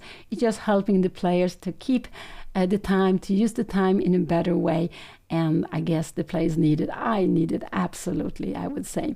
So here Anna is down to 21 minutes. She has been spending like 13-15 minutes, I believe, on this last move after a3. She took on b4 quickly, and Anna, her opponent, took back on b4, but now she needs to play, and I like this e4. She finds this active way, but when her opponent played b4, if her opponent would have played something else, she would probably have gone knight e5. But after this b4, she was getting concerned about c5. But I would say knight c5, c5 is not such a big thing, because we go rook to f8 and we have pressure here against d5. You can absolutely play this c6, but after this, this is not anything to be scared of. We could just kick the knight here if we want to, kick the bishop, or we could just play, maybe this is the right way to play, take, and we'll actually, maybe we take on c8, or we just play like this, and we play this this way. And here we can see we haven't an exchange less, but we have a pawn, we have a knight on e5. This is absolutely a very, very fine position to play. This is absolutely very, very fine to play for black. It's about, I would say it's about chances for both. But these decisions, which the world champion Petruccian, he was an expert of giving exchanges. There are some players who are very good at this, playing imbalanced position. But here we have this position Anna has played. And did she play knight e5? She put something on e5, but I'm not sure if she played knight e5 or did she go queen e5. I think it was knight to e5. Yes, this is the move I like. So finally she played it, and she is down to about 19 minutes. She played it, and I think with the clock we have some delay, so that's why Anna's clock is still ticking here, but she has made a move on the board. She played the knight to e5, and this is the move I really wanted to see on the board, and because she needs to be active. She needs to be active, absolutely.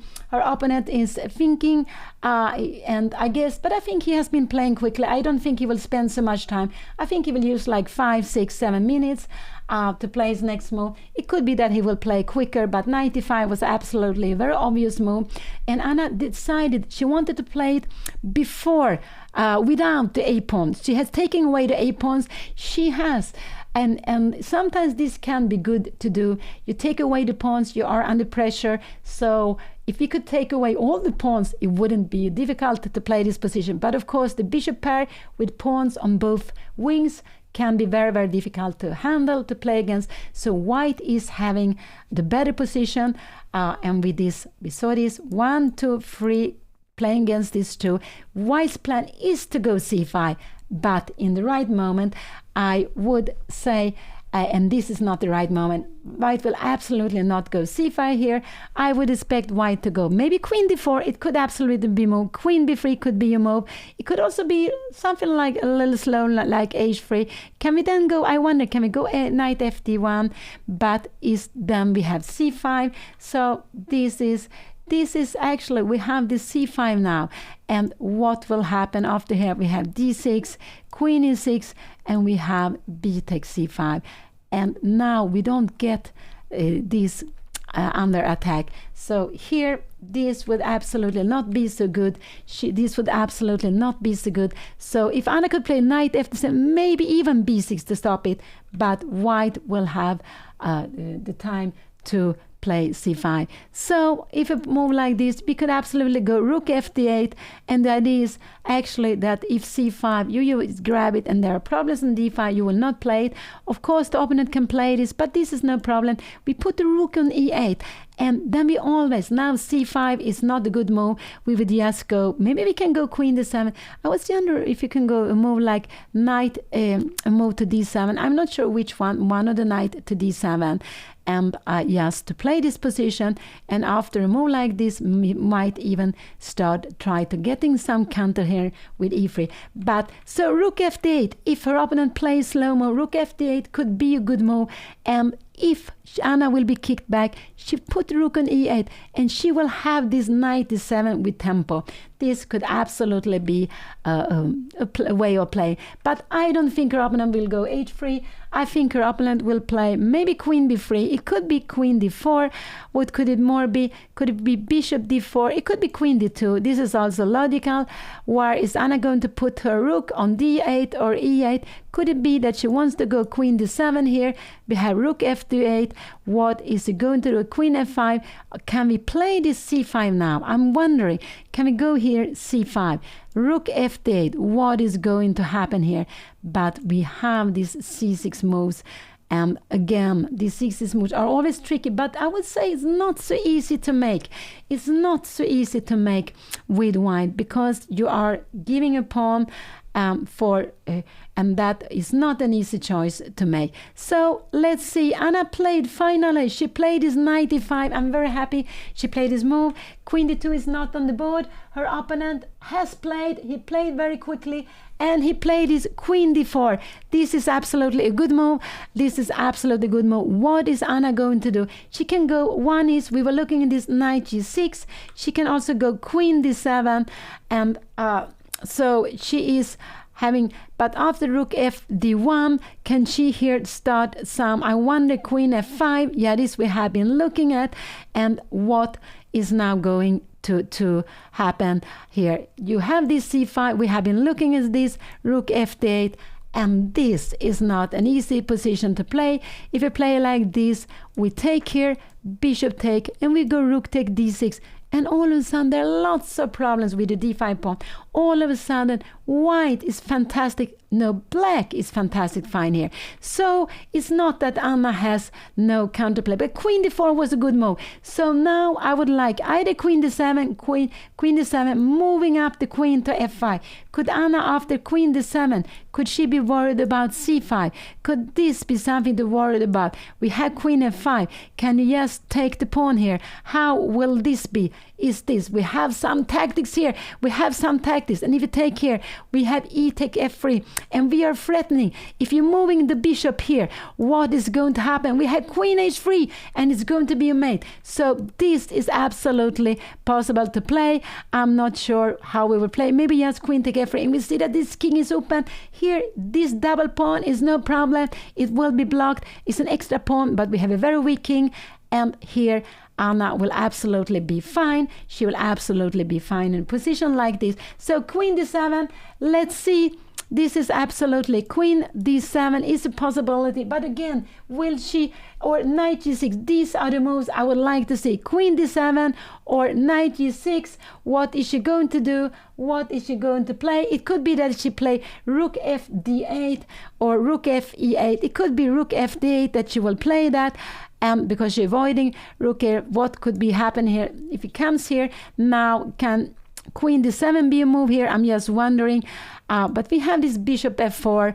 Is this a good move? No, maybe yes, rook e8, and we are keeping control. So this is absolutely possible. So she can go rook to d8. She can go queen d7, knight g6. These are the moves I would actually expect her to play. I expect Anna to go rook d8. It looks like she's on her way to move, and she needs to move because she's down to 16 minutes. And this is actually the danger of having spent so much time. It's that she will now have to make her decision quicker, and she still have lots of good decisions she needs to make. So it's not at all easy, and she is under pressure on the time. She's also under pressure on the board. But I think she played this nicely with knight e5, but she needs some activity. So it could be queen d7 is actually a good move. After queen d7, I think we'll see rook f d1, but she can go queen f5, and we have been looking at this, maybe h3, and now this is absolutely nothing to be scared of. this is no tricks, because after take here and bishop f1, everything is just defended, so you don't want to play like this. No, there is no danger. So queen d4, what is she going to play? But queen d7 could be a move here, and maybe queen f5, maybe small rook h3, and now we can go rook b6, yes, to see what, can we go something like my rook a1? I'm just wondering, can we try to have some tactics here, just try to get something here, and I'm just wondering, rook a3, is it possible? Yeah, we have this position, but white is still better. We have this knight, you have to maybe bishop f4, and there is something a little bit, I don't know if you are threatening to take here, but we might. Can we go even f5? I'm not sure how we'll play this. Can we even play here? And the plan is actually, if you take here, can we take like this and queen take b6, then we will have knight take c4. We'll get the pawn back, and we'll also get some activities. This is absolutely fine, but this is not the game. The game is like this. Queen d4 was played. Anna needs to keep on playing an active move. What will she choose? She has down to 14 minutes. She doesn't have so much time. Yes, sorry, I will not move the pieces so much. Sorry, this is the position at the board. I am sorry. So I would actually I'm thinking that Anna could go queen d7 here. It could be a move, and the idea with queen d7 is to bring the move queen to f5. It could also be that Anna is scared of c5, so another move that she could actually be thinking of would be to put the rook on f d8. So this is absolutely the position at the board. The last move that was played was the queen to d4. I would say this is a good move because it makes it looking, it's just helping white to play c5 in the right moment, and it's also looking at e4. So this is actually the position at the board, and I would actually expect Anna to go rook to d8, queen to d7, yes, to have this plan, bringing up the queen to f5, or these are the two moves, so sorry, or actually it could be to play knight g6, and then knight h4, knight f5 could be coming to try to kick the queen. So these are, let's see, but she has not played. She has not played yet. She has not played, and so we still have to wait. We have to wait. And but Anna is down to 13 minutes, 12 minutes, and they have made 20 moves. So she has 22 minutes for 20 moves. She's down to 1 minute per move. This is not very much. She played lots of moves very, very quickly, but after that she has been spending some time. She has been spending quite a lot of time, and she is doing that again. She will need to find an active plan. I don't know. I don't like to put this rook on a8, because what is happening is here. This is here. Here we have here on this side, on the BC, B, C, and D file, E file. So this rook, I would say, is better on C8 than on A8. I wouldn't like to move it away. I like it to be here where it stays. So Anna, it looks like she is on her way to move here. It looks like that, and she needs to move. She has been spending so much time. What is she going to do? She is trying to find an active plan. She's absolutely trying to find an active plan. Could she be worried about something like this? But I don't know. We can even play a position like this, and I don't know, wherever you put it, we can actually, I'm wondering, go rook to b4 here. This, I'm just wondering, after a move like c5, the queen is defended, we just grab it. The queen is defended, so it's not the pin. But let's go back. So this is one of the moves. Knight g6, queen to d7, and rook f8. These are three moves I am expecting, and I think Anna will go rook f8. I actually think so, to stop c5. I think this is what we will see on the board, rook f d8. So c5 will absolutely be stopped here. Her opponent can play a move like this, but is not doing so much, because we'll actually kick the bishop, Yeah, you can put the bishop on this diagonal, but I'm not sure that the bishop is better. Now we have some plans to play against d6, but we might be, I'm not sure. Knight d7, we have bishop g4, so it could be that we anyway wants to play queen d7 just to bring up the queen to f5. So again, that could absolutely be a possibility, because so, but let's see. Anna is like, yeah, she is not, but she's on her way to move, because she's so much under pressure on the time. She's so much under pressure on the time. No, knight h5 doesn't work, because we can just grab it. And so we have to be careful. These bishops are so strong. They are looking both at the king side and the queen side. That's their strength, and they are long rank pieces. They can look very, very far away. They can stand on one side of the board and they're looking to the other side, and that's the difference with the knights, which are very short range pieces. They are not they can only jump very, very slowly, and they are more happy when you are playing on one side of the board. But here we have play in the middle. We are also so, and we can see how this e4 pawn makes it more difficult to activate the knight. And actually it would be easy for black if we could take away one of the knight against one of the bishop. These two knights are literally both want to be on e5, but only one can be there. So it would be absolutely a dream for black to change one of the knights against one of the bishop. And of course, this is what white is avoiding. And so Anna is down to 823. She is absolutely having lots of problems now with the time. She has been spending so much, but we can see that she is not, that she's really much very, very concerned. And also, I guess she is tired. She's playing a position which is difficult against the two bishops, and she needs some energy. I'm just hope she has something to take. She has some water there. Maybe she needs some coffee, some tea. No, Anna is Anna normally doesn't walk around when she plays. She is quite similar to her mother, to me. I also like to sit at the board. Her father, Juan Beon, who is a grandmaster from Spain, he normally, when he was younger, he liked to walk around a lot. Now he's sitting much more, because with age, with time, you need to keep the energy. But Anna, no, she doesn't walk around so much, and it's because she normally takes a lot of time. But today, this morning, she played a very brilliant game. I would say very, very beautiful, very nicely, and she took the decision quickly. But it's easier when you are the one who has the initiative, when you are the one who are attacking. Here, Anna is the one who has to a little bit defend against the threats of the bishop pair, against the threats of this pawn majority on the queen side, center queen side. And so she's under pressure on the board, but also on the clock, and it can go together.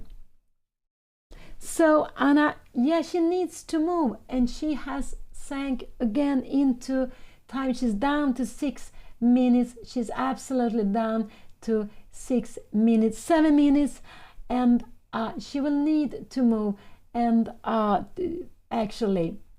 and her opponent has now 1 hour, more than 1 hour 10 minutes, 1 hour 12 minutes more than Anna, and it's because he has done natural moves, and Anna has just played fine, but from the opening this was more pleasant for white to play. And Anna cannot sacrifice her knight. There is not yet this possibility. Here the hand is coming, so let's see what she will play. Will she find an active plan here to play? What will she do? I'm just hoping she will go for one of these free moves, either stopping c5, either trying to bring the queen to more active place, or to jump around with this knight, not with that one, with the e5 knight. It could be absolutely also a possibility. So, but she needs to move. She's down to 5. She needs to move. She's down to 5 minutes, and 5 minutes is not very much time. 5 minutes plus this half minute you get for each move, but it means that she can spend so much time on a move. She has been spending so much time on the last 3 moves. She has been spending I would say like 40 or maybe 50 minutes on her last 3 moves. So this is very, very much and this is actually makes it difficult for her. So because when you're under time pressure, it's more difficult to find the good moves. Her opponent has gone up, maybe to relax or whatever, and Anna needs to, maybe her opponent gets nervous when Anna has so little time. So she really needs to make a move, but not only to make a move, she needs to make a good move also. And after this queen d4, it could be that her opponent is planning c5, so rook d8 is absolutely a possibility. It looks like Anna is frozen. No, I don't want her to be frozen. Let's go, Anna. Yes, play a move. You have different good moves. Yes, you have to play a move. We have to check, to test your opponent, to make it difficult for your opponent. And so it's absolutely very, very important that you are moving. You're down to 4 minutes. Anna is down to 4 minutes. It looks like she is going to make a move, but she has not made the decision yet. And so I'm trying. I thought this we take away these arrows.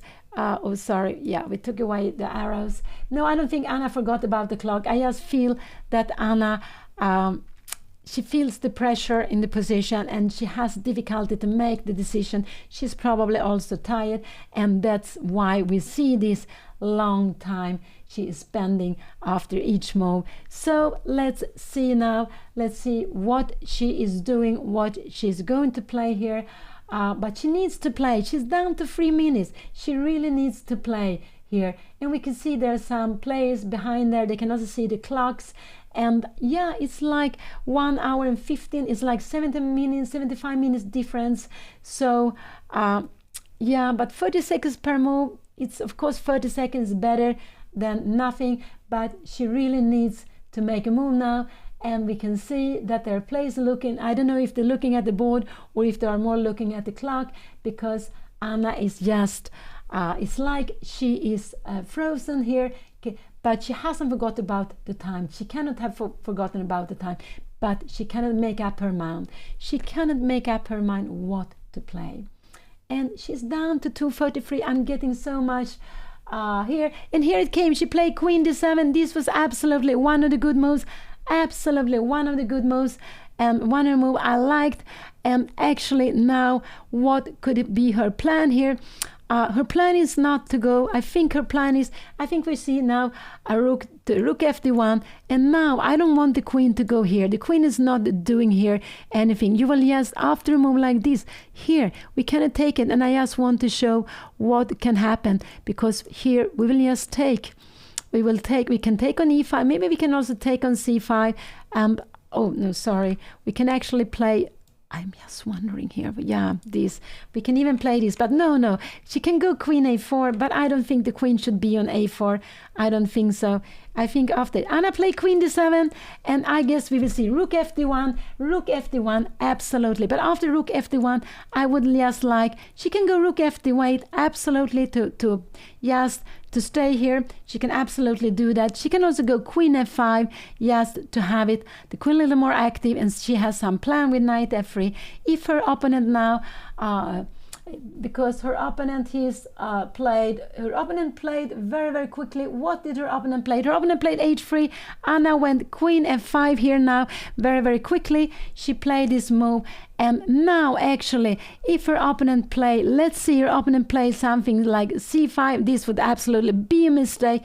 I just want to show this. This would absolutely be a mistake, because after this we have knight take d5, and after queen take d5 we have this check, and we will win the queen. I just want you to see it. I take it out. So Anna played this move, queen f5. She played this queen f5, and this was absolutely, she had got an activity. I'm sure her opponent now will move the rook. If her opponent play, I will just show something like rook a1. I'm just wondering if we can go knight f3. I think so, because after here we have g take ef3, and if you move the bishop, we have queen take h3, and it's going to be mate with queen g2. No, this is not possible. And if you take here, we will just take back, and we have managed what we want to. We have managed to change one of the bishop. We have managed to get a very, very weak king here. So no, this is actually a threat. Anna is threatening now knight f3, so her opponent in this position will need to move the rook or move the king. These are the possibilities. Can you go here? Can we then go knight f3? We can absolutely play it, but now the queen needs to move. You don't have to take it. I don't believe we will see king h1. King h1 is absolutely a move, but Anna has a big threat of knight f3 here. It's absolutely a big threat, and white can defend it while moving away the rook. That would be a very normal way to defend against knight f3. That would absolutely be a way of defend against knight f3. Can we do something like king h1? Yes, it could be a possibility, but I'm wondering, can we try to get some activity here? We go c5 now, and what is going to happen? We have rook a2, and if you go something like rook f3 here now we are starting to have some tactics. And what is happened, because after a move like this, we are getting in the king here, and we are playing yes and here, and they're going to be queen g2 mate. But this is far away, so I would just say that in a position like this, king h1 not, your opponent can go king h1, but just to avoid any knight f3. But then rook a8 is a good move. Can we go something like rook a1 here? Yes, a little bit to challenge the pieces, but then maybe we go rook fc8, and we are having some activities here, and the rooks are both very active. And if you take here, we will just take back. We still have an active rook, and white can absolutely play this position where you are having the bishop pair, but we are trying to get in here with the knights. This is very, very far away, but a position where we change both rooks and we keep the queens on the board. We actually know this is the position. We know her opponent is going to play king h1. Her opponent is looking like he will play king h1. And what will Anna do then? He played rook fd1. This was absolutely the good move. And now it doesn't work to sacrifice. Because if Anna goes knight f3, her opponent will just grab her. And when you take back, bishop f1 is just defending everything. There is no danger. It's nothing you can do. You will have a piece down. So rook fd1 was a very good move, because you take away this threat Anna had with knight f3, but you also put the rook on an active square. So we can see that this rook is active, all white's pieces is active. And now white is planning to go c5. Anna can absolutely go rook, queen g6 here, and down we will see the king moving somewhere. I'm not sure where it could be. This is the best move. And maybe now to go rook fd8, just to try to keep some, to keep this away, or maybe, but it's just so difficult for her to create anything. So rook fd1 was a good move. This is the position. I shouldn't move too much. This is the position. Anna cannot sacrifice a knight. She'd sacrifice 2 pieces on the first game, but it didn't work finally. And also here it doesn't work to sacrifice the knight, because her opponent played a very good move, rook to fd1, taking away the threat Anna had, but also putting the rook on an active square. So this was actually the best move he could play. Anna can actually go queen g6. This could absolutely be a good move. Now again, she's threatening this knight f3, but her opponent will absolutely move the king somewhere, maybe to h2, maybe coming back. And if she comes back here again, we will probably something like c5. So I actually, in this position, this is here, I would like Anna to go rook fd8, just to stop the c5 from some time. Could this be a move? It could actually be a move, because g4, this is not really a threat. We have this knight f4. this beautiful beautiful move actually, because if you take here, we have taking here, and maybe we can play this position. I'm not sure. This is still looking good for white, but maybe black can try something here, but it's looking difficult even in a position like this. So no, knight h5 I don't like so much. I don't like to put it on the rim here, but the idea with knight h5 is to put the knight on f4. So maybe queen d6, but it's just a threat of one move. Anna is down to 2 minutes. Her opponent has like 1 hour and 12 minutes more. Anna has done 22 moves. She still has 18 more moves to make. She doesn't have so much time. Let's see, she played rook fd8. I will leave. It looks like she's going to play rook d8. And yes, so rook d1 was the last move. This is the last move. And let's see. Now Anna, so she played rook fd8, and I think this is absolutely fine to play, because now she's stopping c5. She's absolutely stopping c5. So what can happen? Can we play something like rook e1? Because if you go here, we would just grab this. This would just be rook takes c5. We would just take it in here, and we can actually go. We can take on d5. We can take it with, I think we actually will take it with both pieces. Yeah, absolutely. We can take with rook take, and we have, I'm getting very far away, but I just want you to see that after a move like this, we have this check here. So with the king on g1, there are some threats. So c5 will absolutely not be here on the board. So rook f8 was a good move. This rook on f8 was passive. Now it's active. It's more active. Maybe still passive, but it's better here. It's passive because stands behind the pawn, but it's playing against white's plan. White's plan is to get in c5. Could it be that white wants to go something like queen here? But I'm wondering just to kick this pawn. But maybe we can do something like rook to 7. Can we start some play? I'm not sure. Queen g6. Maybe we can go just rook to 7, and we are just defending everything. And now you don't have this because we are having things here on c4. This would be hanging. So queen b6 I wouldn't say is a move. Rook f8 was a good move. I just wish that Anna would have played these last 2 moves more quicker. I just wish that she had played it quicker. I am concerned. I'm more concerned actually with the time. The position is, she has played very fine. I think Anna made the best she can do in this position. She's just put her pieces in active places. She has the rook, and she has the rook defender. Maybe now she could have this plan on rook a8, trying to get the rook down to e2. Could this be a plan? Because she's actually now she's actually having d5 under the spot. So I wonder, if you make a king h1, can we play rook to a8? Is this a move? And yes, to play here, can we have this position and maybe rook c8? This is something we were looking at before, but I think I told you, if we, I go just far away. But a position like this, I just think that here the queen is very good with the knight, and that this has been something helping Anna to get to this position. I think that with the 2 bishops, the bishop's very happy with the rook is very happy with the bishop, but the knight is very happy with the queen is very happy with the knight. So I think that white should keep at least one of the rook on the board. Did I miss? Oh, she has played queen d6. Oh, sorry. This has been played. I'm so sorry. Rook d1 was played. I guess queen g6 was it played. King h1, and now rook d8 was played here. But I don't know about this here. So this is the position. Thank you for telling me. Thank you for telling me. For some reason I will have to move the pieces myself, and so Anna has made a move, but she has made an extra move, so she has made like 24 moves.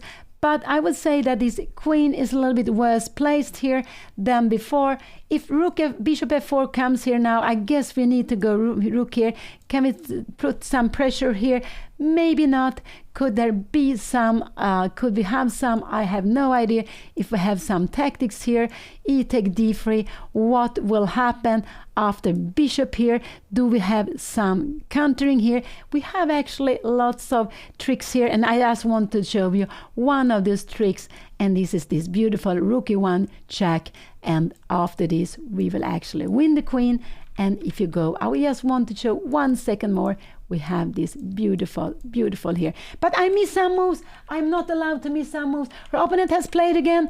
Anna played, what did he play? Rook fd8. Her opponent played bishop f4. Her opponent played bishop f4. Anna will need to go with the rook to e8. She will need to go with the rook to e8. The rook e8 is a good move here. So bishop f4, I hope she go rook e8. She just played this because c5, there are still lots of things happening here, but she is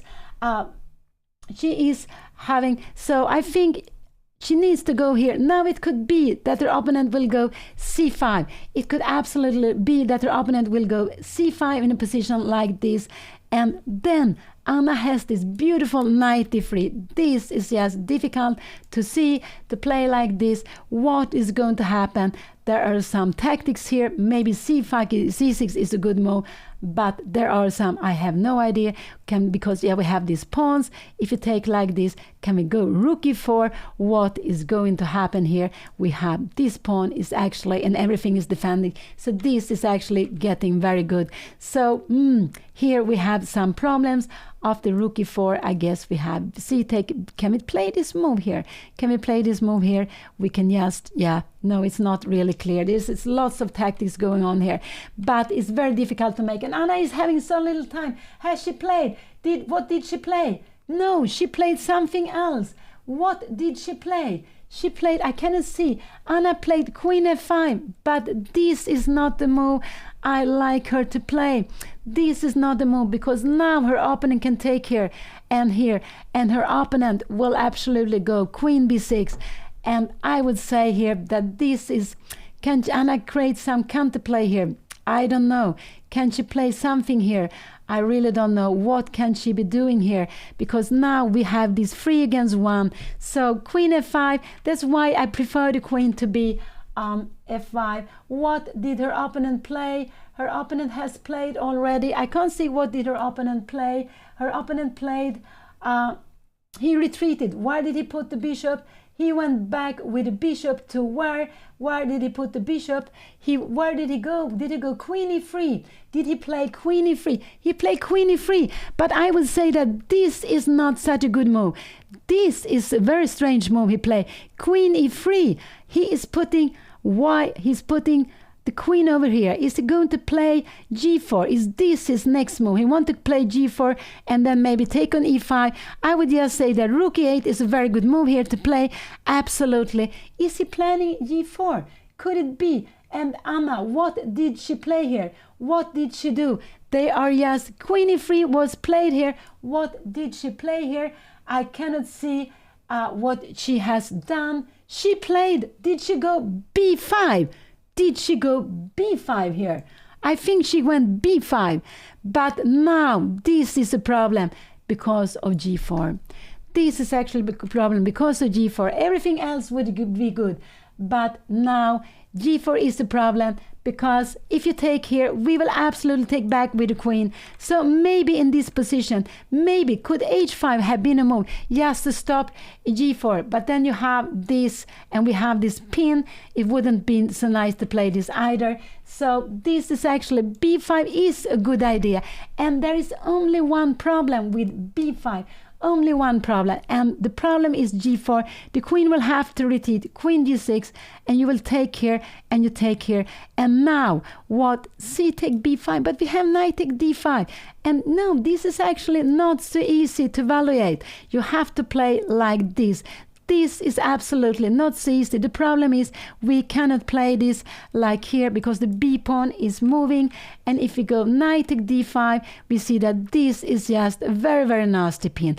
This is absolutely nasty pin. We can try something like e3, but it just, and the idea is, of course, if you go here, we have this check and we are getting back the rook. Oh, so Anna played b5. She played this very, very active move. She played b5. The idea is absolutely right.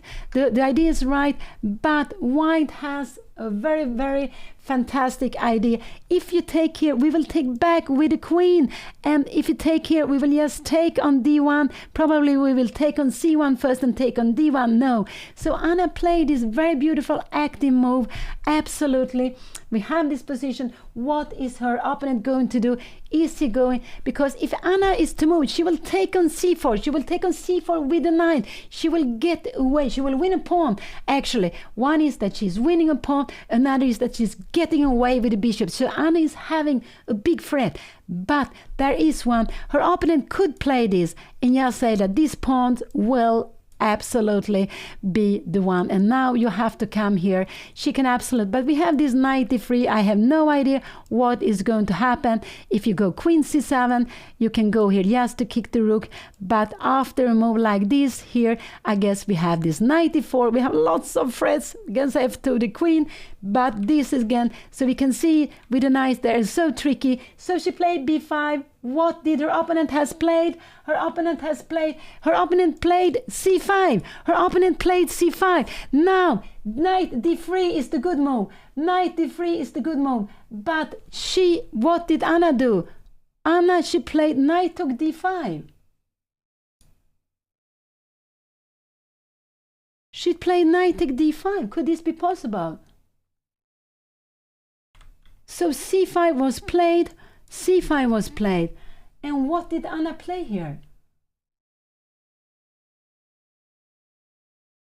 I am sorry, I cannot see the board. I cannot see the board. What has been played here? What has been played? Anna played b5. After b5, what did her opponent play? He took here. Anna took with the pawn. And c5. And now knight take d5. And after rook take d5, Anna will actually lose the game. She will lose the game. So this is what happened. Anna, this is what happened. Why will she lose the game? He played this immediately. Rook take d5. Because after rook take d5, he has bishop d4. And there is no way Anna can save the game. So I'm so sorry to see this. But he didn't play the best. Anna should have taken with the queen. She should have taken with the queen. And she's absolutely fine. She played this. She's absolutely fine. She didn't see this tactical thing, and it's because she has a little bit time. So she took here, but after this c5, Anna is actually doing, Anna needs to go rook d5. She needs to take it like this to play this position. This is what she needed to play. She took with the knight, but she played c5, knight take d5, and now after rook take d5, this was the only move.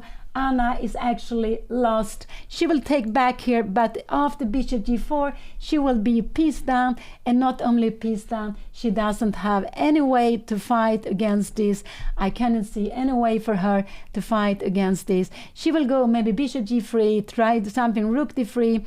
I guess this is what we will see here. She will go queen d6 was played, and this happened because she had so little time.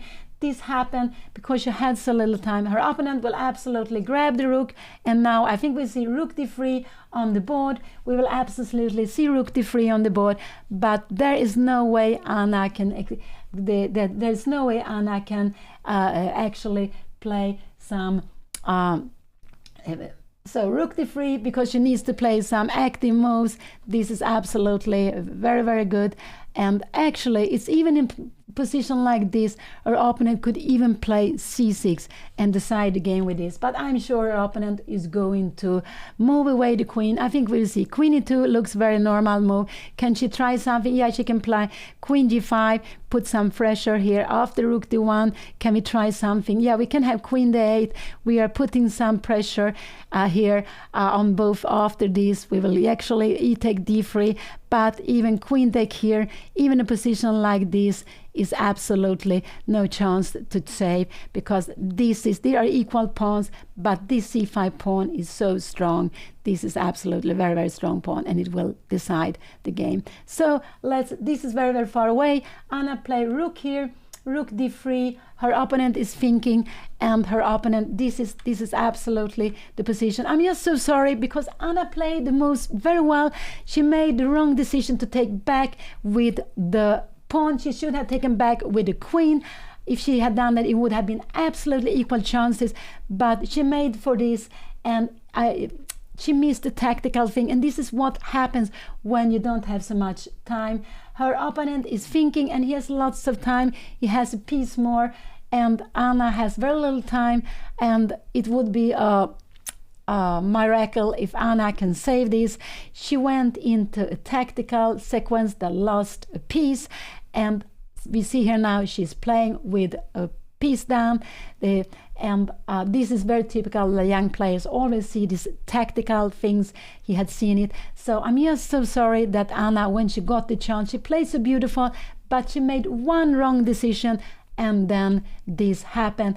And I would say that this happened because she had so little time. If she would have had the same position with longer time, she would have taken back on e5 with the queen. Yes, so I should drink some water. Thank you.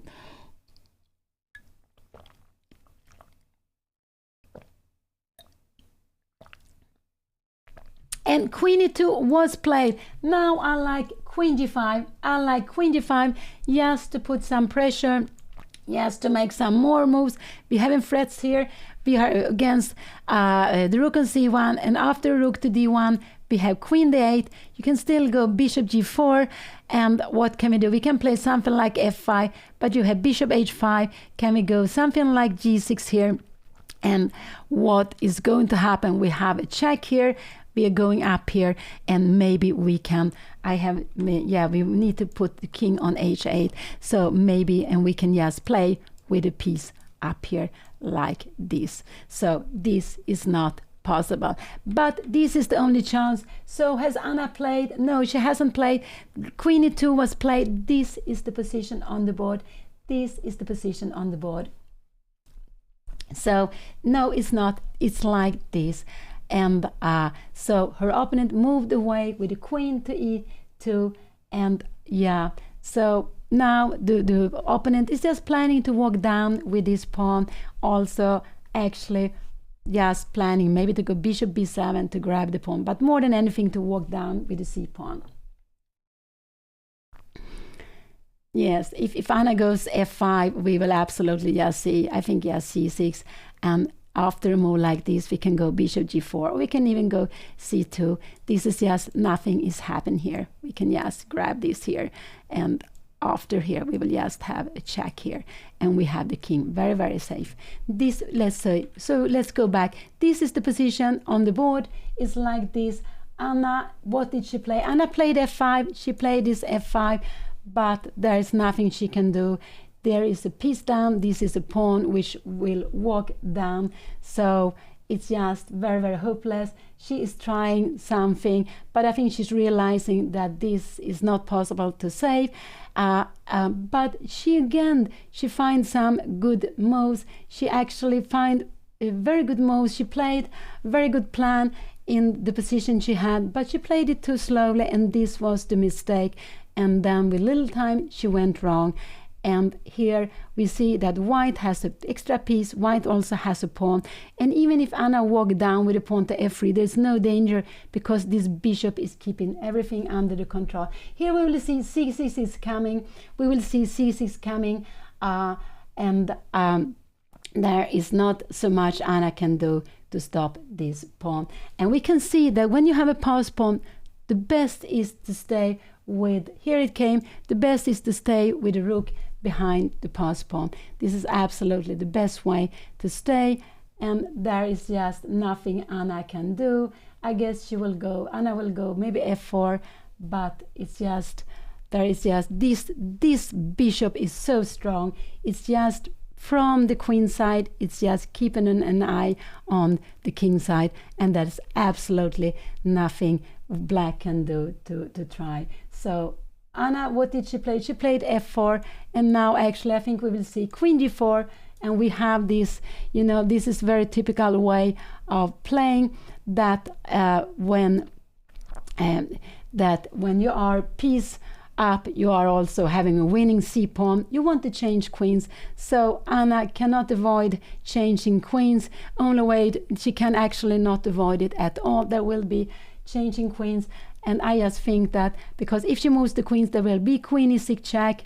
They will change the queens and the c-pawn will just go down. So there is absolutely nothing Anna can do to save this game. Yeah, that's absolutely nothing she can do. She played queen d6, but I'm sure we will see queen e6 check here now.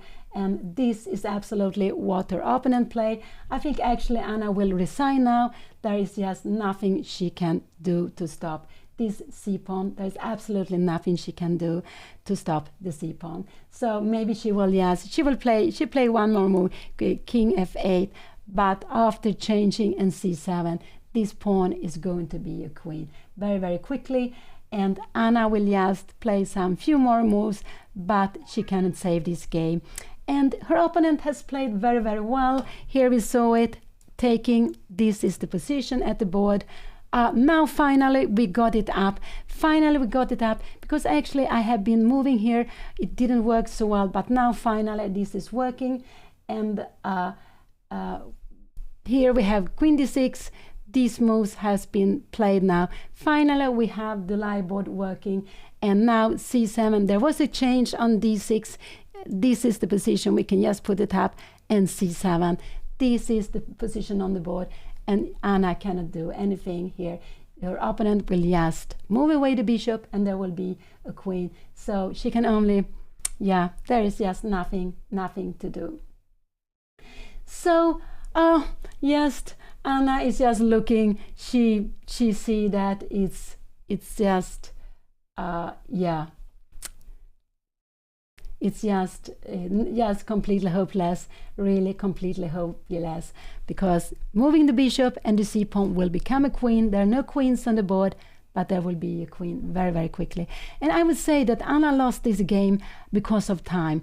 With little time, she has played so well. She found an active maneuver, but she played one more move. What did she play? I cannot see what she did. She played e3, and we have bishop g4 here very quickly. And now Anna resigned. Now she resigned. So she played against a very young Indian player. He played well, and Anna also played well, but with little time she made a mistake. And chess is so cruel like that. Sometimes you can make a mistake, and that is it. You don't get another chance in the game. But Anna played so well. It was actually, she was white had an advantage after the opening with the bishop pair, but then Anna played so well. It was equal, but she made a wrong mistake, and then it was, here is it. Finally we can see that it works, the live board, but we have had some problems with it, and that's why I have been moving, and I have been moving the moves in the wrong way. So yesterday Anna will be here with you, and I will just I will leave this game very, very quickly. Anna will be here with you very, very soon, and she will absolutely tell you about her faults, why she went this, what she was scared of. I think now she realized that queen take e5 would have been a good move. But the most important is that these things happens. She played against a young player. He played a very good opening. He played very well. He made some not the best moves. He let Anna get into an equal position when she went wrong. But he has been playing well, and young players are always dangerous. So thank you so much for staying here. I will very, very soon leave over. We can see that they are still talking a little bit about the game, and this is very typical that you do that. You have this little talk afterwards. Sometimes when you have time, you can even walk to another room and you analyze. And this is one of the beautiful things with chess, that after the game you are giving your opponent ideas. You can learn from your opponent. So it's quite a very, very nice game in that sense, that you are analyzing a bit together, and you are saying what you think was the mistake of your opponents, maybe what were your own mistakes. So thank you so much for being here. This was a tough game for Anna, but she has played well. She played well, very, very many moves, but there was one me stay. So I will leave you now. Thank you so much, and just stay here.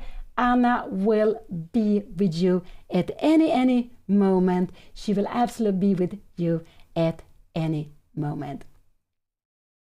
Bye bye. Bye bye.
Chat, I think for the first time in my life, I fell asleep at the board. Like, I'm not kidding. This is the worst game I've played in my life. I was so tired. I took a nap in between boards, or in between games, but I was so tired, and I think I genuinely fell asleep. Like, I didn't know how to stop this move c5, and I was like thinking, I was trying to come up with a creative solution because I was playing so fast in the beginning. And then I was like, I don't know. I think I fell asleep. Like, I was there, but I wasn't there. Like, Jules, this grandmaster, he came to me after the game and he said, Anna, I'm gonna give you vitamins so you don't fall asleep at the board again. I think I fell asleep at the board. Like, I don't even know what happened. Like, it was just I hate this opening. I am never playing this opening ever again. The person that invented this opening, like, why does this opening exist? I am not playing this again. I didn't properly know the theory, and I think h6 is wrong, and then I allowed bishop e3, and then I'm sure my mom will say that there's something, but I'm never playing this opening again. Like, if I ever play this opening again, you need to scream Anna stop, because I don't ever want to play this opening again. It is the worst opening in the world. It's such a bad opening. But no, it's okay, chat. I think I was just too tired. I need to get some rest. Because I only slept 3 hours tonight, and I played a game in the morning, and then I think I took a nap in between to get some rest, but I was just really, really tired. So I need to get some rest. But tomorrow it's not a double round. These double rounds are a little bit hard. But tomorrow there's no double rounds. It feels almost like a rest day. So tomorrow I'm just gonna sleep like a million hours, and I'm just gonna come back to my usual self, because I played just a really bad game. Like, and it was like every time I did a move, I knew it was a bad move, but it was like I couldn't stop it. Like, I don't know if that makes sense. It was just very annoying in that sense. Can we get Twitch chat on here? Can I get it on so that I can see it? But yeah, why was I so tired? Because there were 2 games today, plus little sleep. Yeah, plus, yeah, just for some reason I couldn't really sleep, and I had a lot of things that I had to do. So 2 classical games in one day with like everything else is pretty hard. Like, I'm not used to. I think this, one of the only tournaments that I typically play that has like double rounds, because it's hard, like, you know, with everything else having 2 rounds in one day. But it's okay, chat. It's okay. I will actually, this game I will learn something from, because I will learn this opening. Like, that is the one thing I learn from it. It's this opening, because I play in the opening, I think, because it's the most knowledge in the whole world. Yeah, the most part was a mistake. Did the say was my mistake?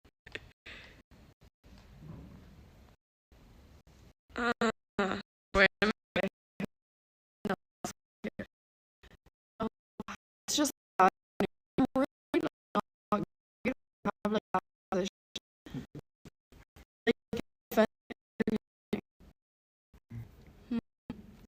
oh, like, it's totally internet.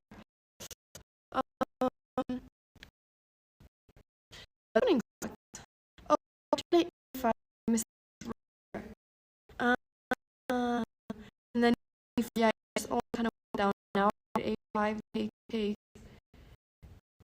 and yeah, it's one thing 35, and then yeah, here to go okay. This okay. And this is bad. It's a bad position. Okay.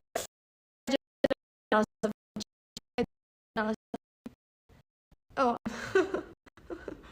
guys, I am Picasso right now. I am literally like a painting of 1,000,000 pixels.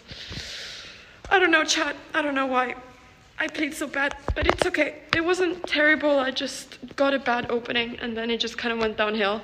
But I think the storyline here is that some rest. I'm going to sleep a lot. I'm going to be the most energized Anna Cramling that I can be. And then I'm going to play good chess the rest of the days. And we're going to move past this. I mean, it's not a disaster, but like, it's just one game that's really bad. But it's not a disaster. Like, it's still a long tournament. We still have 6 rounds to go. So like, I can still play the tournament of my life. It's just, it's always not fun to lose, especially against someone lower rated. But I could feel that I was just really, really, really tired. So I will rest up, everybody, and I will come back stronger, and I will not let this loss affect me tomorrow. So that is, I think, the moral of the story. Maybe it's because I'm moving around that it's lagging. I think maybe I should stay in the same place. I think maybe that is what I should do. I mean, 6 out of 9 is still possible. 7 out of 9 is still possible. I have a point, chat. Don't take away my point. I have 1 point. Don't take it away. Yeah, no, but I mean, 7 out of 9 is still possible. I can still play the tournament of my life, you know? As long as you have lots of sleep, you should do well. Yes, chat. Sleep is actually important. Sleep is actually important. But yeah, anyways, chat, I'm gonna learn this opening, because I think that is like the main problem, that this opening like sucks, and I'm never gonna play it again. And I'm gonna learn some more theory. So that is the moral of the story, and I'm gonna get a lot of sleep. But good news is that I filmed a recap in between rounds. So the recap for round number 2, which was a really fun game, is going up very soon. I filmed Spanish recaps, so, you know, Spanish channel is going to be getting, recaps as well. And I'm going to be doing a recap of this game too, even if I don't want to right now. Chat, we gotta be brutally honest. Doing a recap when you played a bad game is not the most fun thing in the world. But we shall push through, and I will show everybody how this game went. I mean, to be honest, I would kind of like to throw the game in a bin and like burn the paper and never see it again. But that is not what learning experience looks like. That is not what a learning experience looks like. But I really want to throw this thing in the bin. Terrible game, chat. Terrible game. Oh well, we learn from our mistakes. We play bad games sometimes, and yeah, I think this is actually probably the worst classical game I've played the past year. But we have those kind of days. It's okay. I will come back, and I will never play this again. So my mom is texting me. She's telling me the mistakes that I did. This is so sweet. I like that she's doing this whilst I'm live. My mom is giving me like all the analysis right now. But she's so sweet. She's putting hearts at the end of each message. But yeah, I fell asleep at the chessboard, guys. But I appreciate you being so supportive. You know, I appreciate it. The last thing, like what hurts the most when you lose is just like, yeah, I don't know, just feeling like you just played like a really terrible game, but you guys are being very supportive and I really appreciate it. So thank you for being with me in this journey. We have still lots of games to go in this tournament, 6 games to go, and we're gonna give it our absolute very best. And to be fair, I think that this opponent like probably played, like he played pretty well. Like this was definitely like a pretty good opponent. So I think he had like some draws against stronger players before as well. So yeah, that is that. All right, chat. I'm going to get some sleep and I'm gonna make this a journey to show all of you how to make a comeback. Yes, this is it. This is it. It's gonna be the greatest comeback in history, okay? And yeah, and it's gonna involve lots of sleep. Okay, chat. Thank you so much for watching the stream. Thank you so much, YouTube chat as well. Big hearts to all of you. Thank you so much for watching the streams and supporting me. And we're going to be back tomorrow at, I think, 3 p.m. Iceland time. That's when round number 4 starts. I'm going to give it my very best, and we're going to be making the comeback then. So do not miss the comeback. I'm going to have the white pieces, and I'm going to give it my best. So, and I'm going to get lots of sleep. So I'm excited, chat. I'm excited to just play 1 game in 1 day and not 2. All right. Thank you so much, everybody, for watching. Don't forget to check out the schedule. No, sorry, that's not what I was going to say. Well, check out the schedule, too. Don't forget to check out Cramling Extra, which is where I post all of my VODs. Don't forget to check out my main YouTube channel as well, Cramling, if you want to see the recaps. We're going to be having a recap of round number 2 coming up soon. And what else was I going to say? Yeah, that's it. Cramling Extra, Cramling, sub to both of those channels, and I will see you all on Twitch and on YouTube Live, 3 p.m. Iceland time. It's gonna be amazing. We're gonna win, hopefully, and it's gonna be great. Okay, I'm gonna go sleep now. I don't even know what I'm saying. All right, everybody, thank you so much for watching the stream. I'm gonna raid somebody. Let's see who I raid. Wait, I'm gonna be like this. I'm gonna be like this. Oh, is Dina playing right now? Yeah. Okay, I'm gonna raid Dina then. Let's raid all the Reykjavik people. Yay. Reina Belenkaya. Okay, there you go. So is the raid working? I think it is. Yep. Okay, awesome. Thank you so much, chat, once again. Have a fantastic rest of your day. You're awesome. Keep playing chess. Do not tilt when you lose a chess. Chess is definitely not a tilting game. Chess definitely does not make you tilt. Yep, do not tilt if you lose a chess. Just stay happy and keep going. Okay. All right, everybody. I'll see you all tomorrow. Thank you so much for watching the stream. I'll see you soon. Take care. Bye-bye. Bye-bye. Bye-bye.